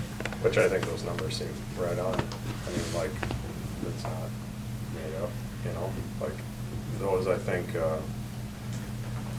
it would be interesting to see what little tweaks we can make. And again, like, trying to, you know, there's no scale on those, so it's mostly trying to compute square footages into what those spaces are. But when finally now, after looking at these, we say, oh, that one group meeting space is the size of this, then you start looking at the rest of it, and you're like, oh, like that That's really big. is big, Mhm. you know? Yeah. So it might be, you know, can you just like hit 0.75 on the scale? and Yeah. just like, Except for the liquor store, leave that big. Yeah. Yeah, I But thought about yeah, that I too. don't know. I mean, I think it would be beneficial to be able to have, because to move it forward, for one, I'm completely for that. I Mhm. like the concepts, I like the revisions that you've done. I think it would be, if you would put up with us for an afternoon of I would. eating Subway sandwiches and brainstorming. Well, Yeah. we've got some work to do Patrick's to prepare home-baked for that, cookies? too. I think there's some internal discussions that we want to have as staff, where we really have to now start taking that and thinking about how are we going to operate that? Yeah. And is that the space we really need, or what else would have to be different? So we need to do our own work session.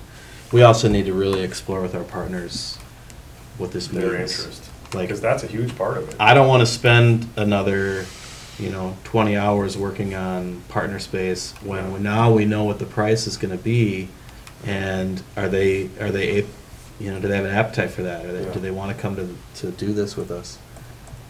And I hope they do, and, hopefully this will help them figure out, well, what do they really want us to start And planning what for? can they do, right? But those conversations need to get serious now, especially if we're going to try to make that schedule work. Yeah, I mean, frankly, the 1,500 square feet, if you do that at the 327 at the high, you're talking, that's $500,000 that you would not have to spend. Yeah.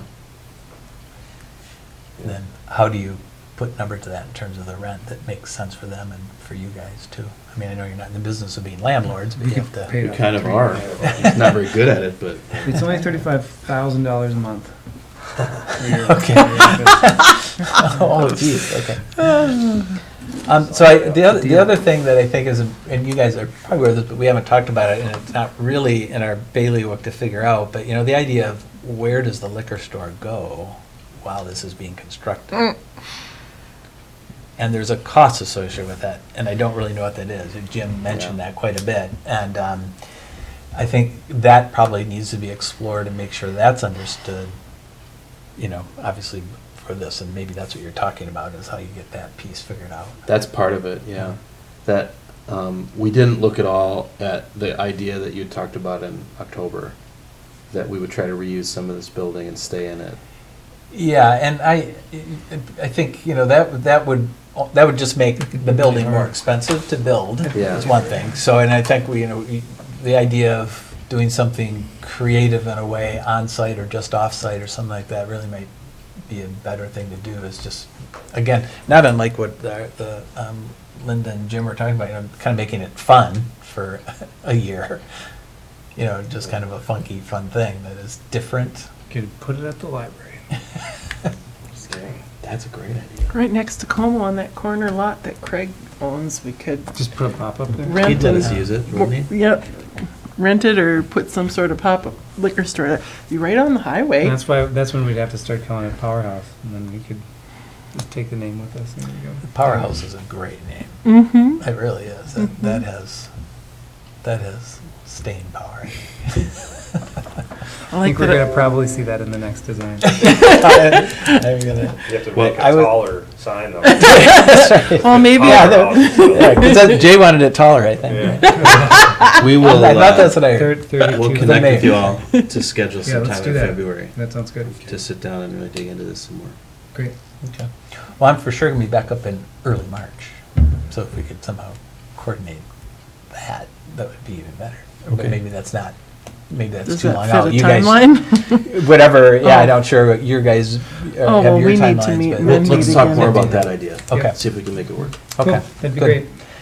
Then one last thing from, this I don't know if it would be you or you, can we actually get your energy costs of what you Yeah. do for this Yeah, building? Because you we- get we that, have I them. mean, right away, We got we a guy. can say, well, here's what, we can very quickly kind of go, here's what you should expect to pay, Mhm. and you can see the difference on that. That'd be really helpful. Yeah, that's very easy to The, do in um, terms of the projection. Our Green Steps / Climate Action Plan coordinator just completed entering in I think the last 5 years worth of, or many Oh, years worth excellent. of all of the expense. Only one? I thought two. I thought he did a number of years, but you're the one he got the info from, so you're. Well, the by one March, that- you'll probably have more than. Yeah, so anyway, that'll be then- easy for us to give it to you. That'd be great. We might be able to access it. I didn't realize, I forgot that you guys were doing that. But Yeah, so that they're would, so benchmarking. your buildings, is this 1 meter or is it like 10 meters? It's a lot of different things. It's weird. It's Okay. multiple electric meters and then one. Correct. So it might be better if you guys give it to us so we don't go in. Yeah, we'll see what we can misunderstand come up that. with. But that would be great, because then we can at least say, well, here's what you're going to likely spend on a new energy efficient building. And then here's a super energy efficient building. And here's a typical one that's market rate only kind of efficiency. Okay. Okay, cool. Do you have Yes, anything thank else? you very much. Not for me. Something turned off. Can I get the drawing with the presentation on it? Yeah. Any other last questions? All right, if not, then we'll let you unplug and do your thing, and Great.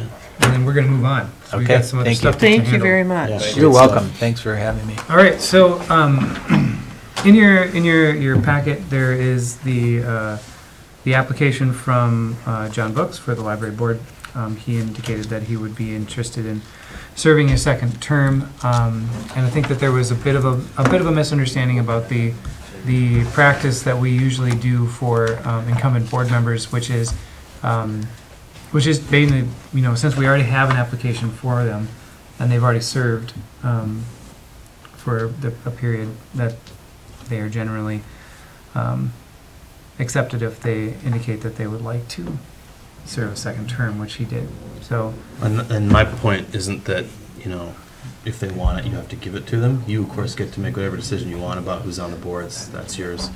It's just the part about why we didn't ask him for a full application, because we haven't generally done that. So he did what we told him he needed to do in order to indicate his interest. He did that. And he also provided this after the fact when you asked for it, so.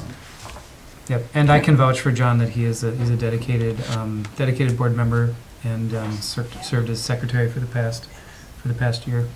And it would be the indication of the library board, as per our meeting on the 27th, that we'd like him to be the secretary too if he gets if he gets reappointed. So that would be me making a motion to appoint John Brooks to the library. Is there a second for that? I will second that. Okay. First and a second. Any other discussion? All in favor? Aye. Opposed? Carries. All right, so, And I do thank Cooper for his interest, yes, so. and I've talked with Cooper as Okay. well about it, and I'm, glad that he's showed the interest in that. All right, so we have a couple of personnel things right now. The first one is the memorandum of understanding for the property maintenance supervisor position, which we had tabled as per the last, or at our last meeting, because we had concern over the dates. Turns out that there was an error in the dates, but we could have just passed it as it was. But, out of the, in excess of caution, we did not. We now have the corrected dates in this memorandum of understanding, and all the information is correct. We've checked, double-checked. So unless somebody would like to to discuss a portion of this memorandum, I would entertain a motion to approve it. So moved. There is a motion. Is there a second? I will second. Okay, a motion and a second. Any further discussion on this? I appreciate the double check. I'm glad we got it right. That's very important. Anything else? All in favor? Aye. Opposed? Carries. All right, and so the next thing is and the last thing on that part is pay equity compliance. This is a study that's done of the male and female workers that we have and where their pay falls on the spectrum of compliance. And our pay is very, very close to the median for both men and women, meaning that women get paid pretty much the same as men do. We do have one outlier that is That's not true at all. I was I mean, going I to say, wouldn't- Jay, that I isn't wouldn't what this classify it says. that way. well. So you look at the cover page compliance report, and we have 16 male classes, 7 female classes, and 2 balanced classes. That just means that for each job classification, they either have more males, more females, or they have an equal number. And that they then average monthly pay per employee in those classes. So you could interpret that to say that male classes are being paid more. It just is a coincidence that some of these male classes happen to be higher on the pay scale. So that's not an area of concern yet, although the reason that this law exists in the first place is because that tended to happen all the time. And so what this law's purpose is to create a system for us to evaluate all of our jobs using the same scale. And the system that we use is a proprietary system called ROI, where we go and evaluate each job based on 20-some different criteria, depending upon their speaking and math and writing requirements, their educational requirements, their experience, the time it takes to learn on the job, the size of their budget, their supervisory skills and responsibilities, all sorts of different things. And it comes up with a score. And then this law wants us to take that score and compare it to the wage range and see what does this correlation look like. And to make sure that when we've got male-dominated jobs that score, that their pay correlates to that score the same way the female-dominated jobs do. The statistical analysis test says that that's not happening, but we're going to get to why we're not concerned about that in a second. So of the male classes, 50% are below the predicted pay, which is a line that we'll get to look at, but the math of it is super complicated, so I won't try to explain. The female classes at 71% are below that line. The t-test is how significant is that difference, and depending upon how many, they call it degrees of freedom, and it's just a statistical term. In this case, it's related to the number of job classifications that we have, that they care about what this number is, and this number would have to be quite a bit higher for us to be concerned about the differentiation. So let's move off of this page, because this page, as strange it is to look at, actually says we pass. Then there's just raw data that we can show you, and it shows you what the classes are, whether they're male, female, or balanced. This changes from time to time too. It's not like these are just always male or female balanced. There's regular changes in these positions, and it shows the job points, and then the minimum and maximum salary, and the number of years to maximum. Those are the things that the state wants us to report. And if we skip to the chart, this is probably the best way to try to understand what all the statistical tests are actually looking at.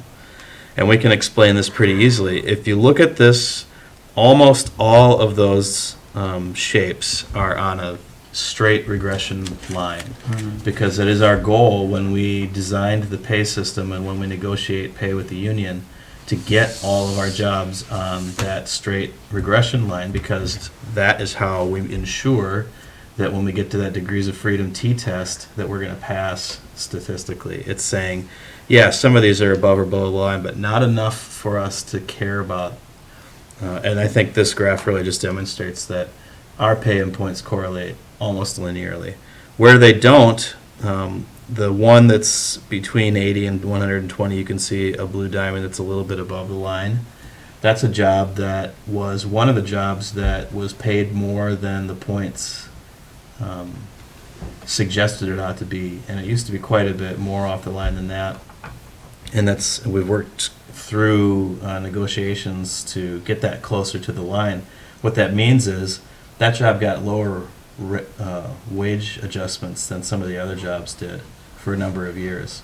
And at some point, we just stopped pushing for that because we didn't need to move it anymore in order to stay in compliance with this. And it's really a difficult and disruptive thing to do organizationally to move a job like that. It's really hard to do, and it causes a lot of consternation, obviously. The one that's much more obvious, sticking up in the middle there, is our electrical line worker job, and we've made a conscious decision to pay that above where the points dictate the pay needs to be, because the market for that job is obviously and markedly different than the market for our other jobs. You could make the case for some of our other jobs that you could go somewhere else and make more money, but we still fill them. For the line worker, we've got people, we have competition right here in town for that job that pays more than we're paying. And so we have to make sure that it's paid more. It's still the same organization, though. So the state doesn't care about the market. They're looking at that and saying, well, that's dragging that line up and ending up having a bunch of these jobs end up falling below the line because of that decision we made. But since we're passing anyway, I think, okay, good, let's keep going. It's why we have to be careful when we create new positions, to do a good job of rating them on the scale and to fight for, we haven't really had to fight for, to cooperate with the union to help us make sure that we continue to have that integrity in between pay and points. So we're good to go, and hopefully you can say this report is approved, and we'll see you in another 5 years, I think, when we have to do it again. 3 years when we have to do it again. Can you just speak to maybe somehow generally the 4 that fall below, Mike? And are we doing anything to kind of move those more towards the? No. Or is there a reason So there? if you want to talk about what the state says is above or below, you look at that weird curvy bump in the line. Okay, But that's only when you compare the line worker's salary with everybody else in the same regression. okay, If we were to do our own regression, those will be right on the line. So okay. if you were to draw straight across without the lineman pulling that up, Yep, then it would be pretty darn They're right close. on the line. Okay, I mean, there's literally an equation that says pay equals X dollars per hour plus X dollars per point, and Okay. it works for all those jobs. okay. much like if we hired a woman lineman, right, in a lot of ways, and at that same rate. It would still Yeah. pull that line. It would not pull the line No, it would because not if pull the line. if we ended up changing that class to either balanced or female dominated, Yeah, then that would look very different. yeah, Yeah. yeah. So Okay. we don't. Because the way you look, when it looks at it, it's like, oh, well, how come the only 2 positions that are above the line are men and the only positions that are below it are women? It's really because of that jump in the lineman, again, market-wise, that is what's drawing, except for the one we said that was just above, which we already explained that. Right. Right, and then, I think that is an echo of the reason that this law existed. And like I said, it's just not worth the battle anymore. I think that our system has got enough equity in it that we don't make hiring decisions anymore based on gender. It would be great to have a woman in any of these jobs or a man in any of these jobs. We don't care.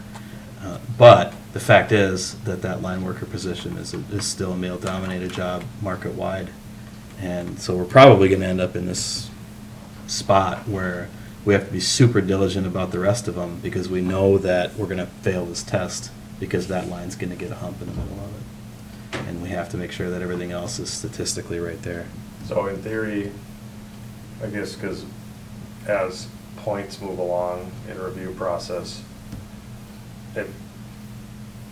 just thinking of this like hypothetically, like if everybody here, so like just stayed in the system, right, for their 20 years till they hit their max. Yeah. All that would happen is that bump would just continue up the line, right? And those spaces above for the linemen and basically. I mean, This if it's is the same different person- than what people are getting paid.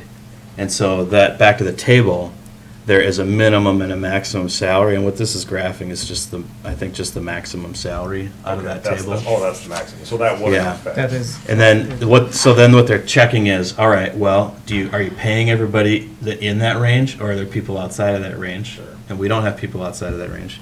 And then, does everybody have the same speed to get from the bottom to the top? And everybody does. Yeah. So, when we make adjustments to wages, that whole line's just gonna move all in one piece. Right, that's gonna keep, okay. Yeah.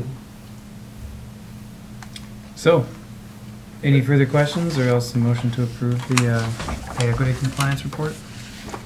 I'd make a motion to approve the pay equity compliance report. Is there a second? Want me to do it, or you want to take a I turn? think if you can do it if you want. I've already made one today. I have two, but I'll second it. Motion and a second. And put equity in mind, it seems like There you you should go. do that, not Jay. There you go. Whatever. All in favor? Aye. Opposed? Carries. You know, at the League of Minnesota Cities training I went to this weekend, there was actually some people that said that the mayors aren't allowed to vote. Their only job is to break vote, or break ties. So, there you go. Well, of Speaking of the which- 830 cities, they're not all organized the way we are. No, they're not. Just the vast majority of them. Yeah, statutory A's and B's are the vast majority. So you're trying to say you want to do less? No, I'm not saying that at all. I'm just saying that I fall into a weak mayor system, and so that's me being weak. Anton, Yes. what do you got for reports? I was, where did we go to, I don't think I went to the EDA meeting, I was in Duluth for an appointment. So that would be the only update from that. The only other thing I got was a phone call about snow plowing. And, If you want to talk about it sometime, let me know. okay. Yeah. Just about, yeah. So, I don't know. That was that. And, I went up and took care of it myself. I heard that. And, but I'm not gonna do that again. So hopefully they figure out whatever was not right. And I don't know if what happened was what happened, but hopefully everybody gets along, I guess is what I hope for that, on both sides. So, Great. Kelly? Missed the YMCA meeting, working on quarterlies at work. North Shore, the management board that I was going to try to get to, they chose their quarterly meeting. It was tonight. Super. So I told them, I'm sorry, guys, I have to be at city council. It's a good thing, because I thought, well, maybe missing one meeting. It's a good thing I didn't, I guess. Yeah. Not this one, yeah. Nope. Yeah, still have some questions and think we need to take time to reevaluate our parking ordinance and how that's going and what we want to do with it. But maybe that's a night when more of us are here than just three. It might be nice to invite the sheriff or the county engineer or both back to that conversation with you too. Yeah, Yeah. and think about what it is we're trying to accomplish and how we're going to do that. Because I still feel we're kind of iffy on some stuff. I know we wanted the soft rollout, but I kind of see where people are falling back and not using it so much or hey, it snowed, so I'll follow today, and now it's not snowing, so I won't follow today, and what are we trying to accomplish and how will we accomplish it? And so I just think that we need to define that, because I feel kind of lost that we spent a lot of time at it, and I wonder, like, does it make sense? I mean, yeah, I think that we talked about having, like, kind of revisiting everything at the end of the season, but at the same time, I feel like this year has been quite a bit of snow already, and we tend to get more snow, like, February, March. So, like, does it make sense? I noticed a couple of the issues that I was kind of surprised were still there, like, were gone, like, one day, both in the same day. And I don't know if those were through personal ownership removal or otherwise. But, you know, I mean, I think everybody is dealing with, everybody if it's winter, so you gotta deal with snow. And, so anyway, yeah, I haven't been, I guess I haven't been up and down the streets, like, noticing if people are like still paying the IU and stuff as religiously as. It seems like it's been okay, but I also live on a street with not a lot of people who park on the street. So, Yeah, and my observation's been that it's followed pretty well in some of the spots that were kind of sketchy to begin with. There's definitely been some movement, but if anything, you just notice when it's not followed a little bit more now. Yeah, Mhm. yeah. So, and particularly when there's snow being removed and it's not being followed, it's just kind of a lot more obvious now. Yeah. In terms of soft rollout, we're done with that, right? This is, if there's a problem, then we need to take care of it. call us in the office or call the sheriff's office, and we'll respond to it as it needs to be responded to. Yeah. And that doesn't mean you can't invite those folks back and get an update on how it's going and make sure it's working the way you want it to. But right now, if there's a problem, feel free and call us or call the sheriff's office. Anything else? Okay. Well, I got quite a bit. Sorry. Library board met on Monday, discussing the interview process for new director, as well as setting. Yeah, we haven't hired a new director yet. I'm going, God, this is taking a long time. Well, it's happening on Friday, so Interviews on Friday. interviews are on Friday. I'm hoping to be able to make a decision then. Also appointed the officers, etc., and did a lot of the first meeting of the year work that we need to do with the library board. So that one's good. Was Mr. Books there? Mr. Books was there, yes. Yep. Did he get appointed secretary again? Well, He wasn't appointed to the board. He will be, as he will They be left that after one we. vacant for the time being? Yeah. Okay. So yesterday, I had a local emergency preparedness meeting. So there's a bunch of events coming up, including the EMS conference. It's happening in April, and then they're also doing the disaster roundup as they usually do in March, which is just a way of getting everybody together so that we can talk about, hey, it's spring, things are going to be changing, and we need to be aware of where everything's at as far as risks are. So that's all good to see that those organizations are still meeting and talking about stuff. This past weekend, I was down in the Twin Cities for a League of Minnesota Cities training. It was a great opportunity to talk with some other leaders, and they had some really interesting sessions. Helped me think about at least my position here a little bit differently. So we'll encourage you guys to think about doing it if you can find some time to do it. I know that it's asking a lot, but anyway. Last week, sat down and talked about the dog pound with the sheriff and some people from the county, and we've got some ideas for how we can potentially find some partnerships and make that work. So we're going to be working through that to see what we can figure out. So that's pretty exciting. Also went to a climate action plan meeting.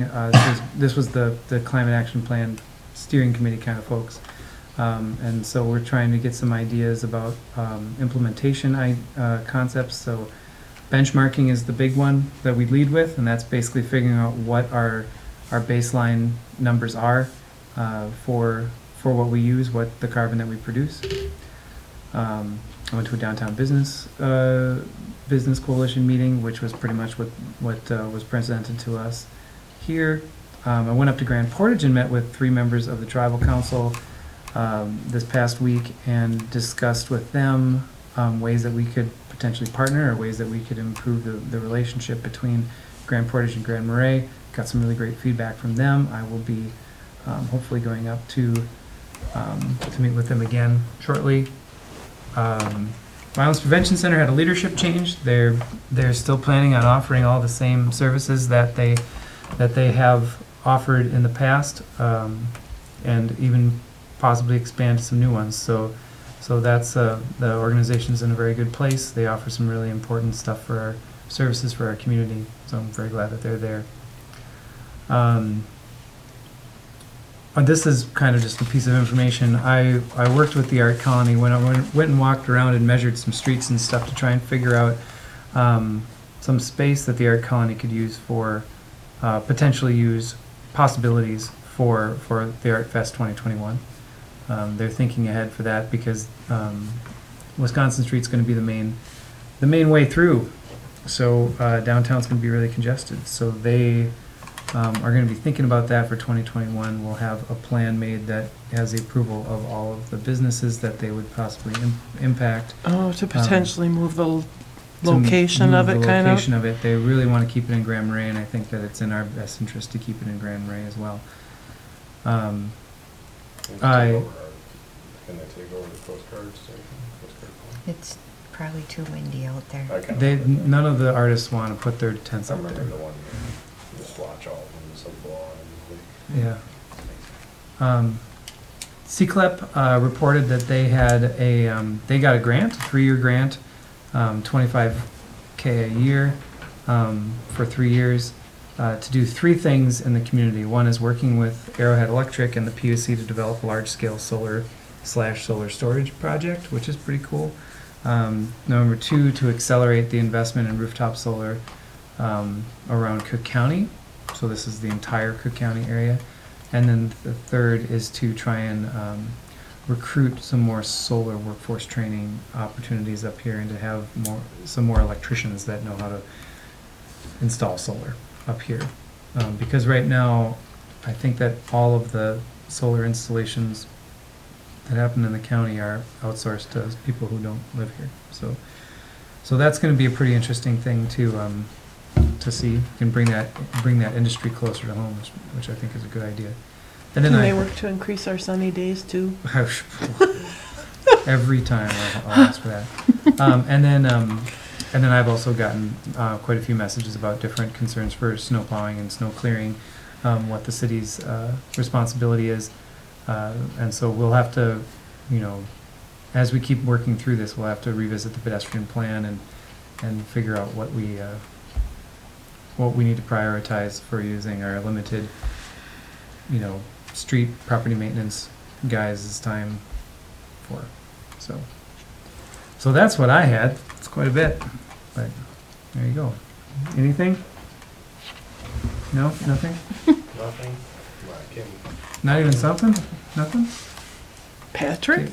No, I'm gonna adjourn this meeting because otherwise we're gonna sit here till 9. Yeah. We are adjourned. Yes. All right. Thanks, Chris. Thanks, Chris. Good night, Chris. Sleep.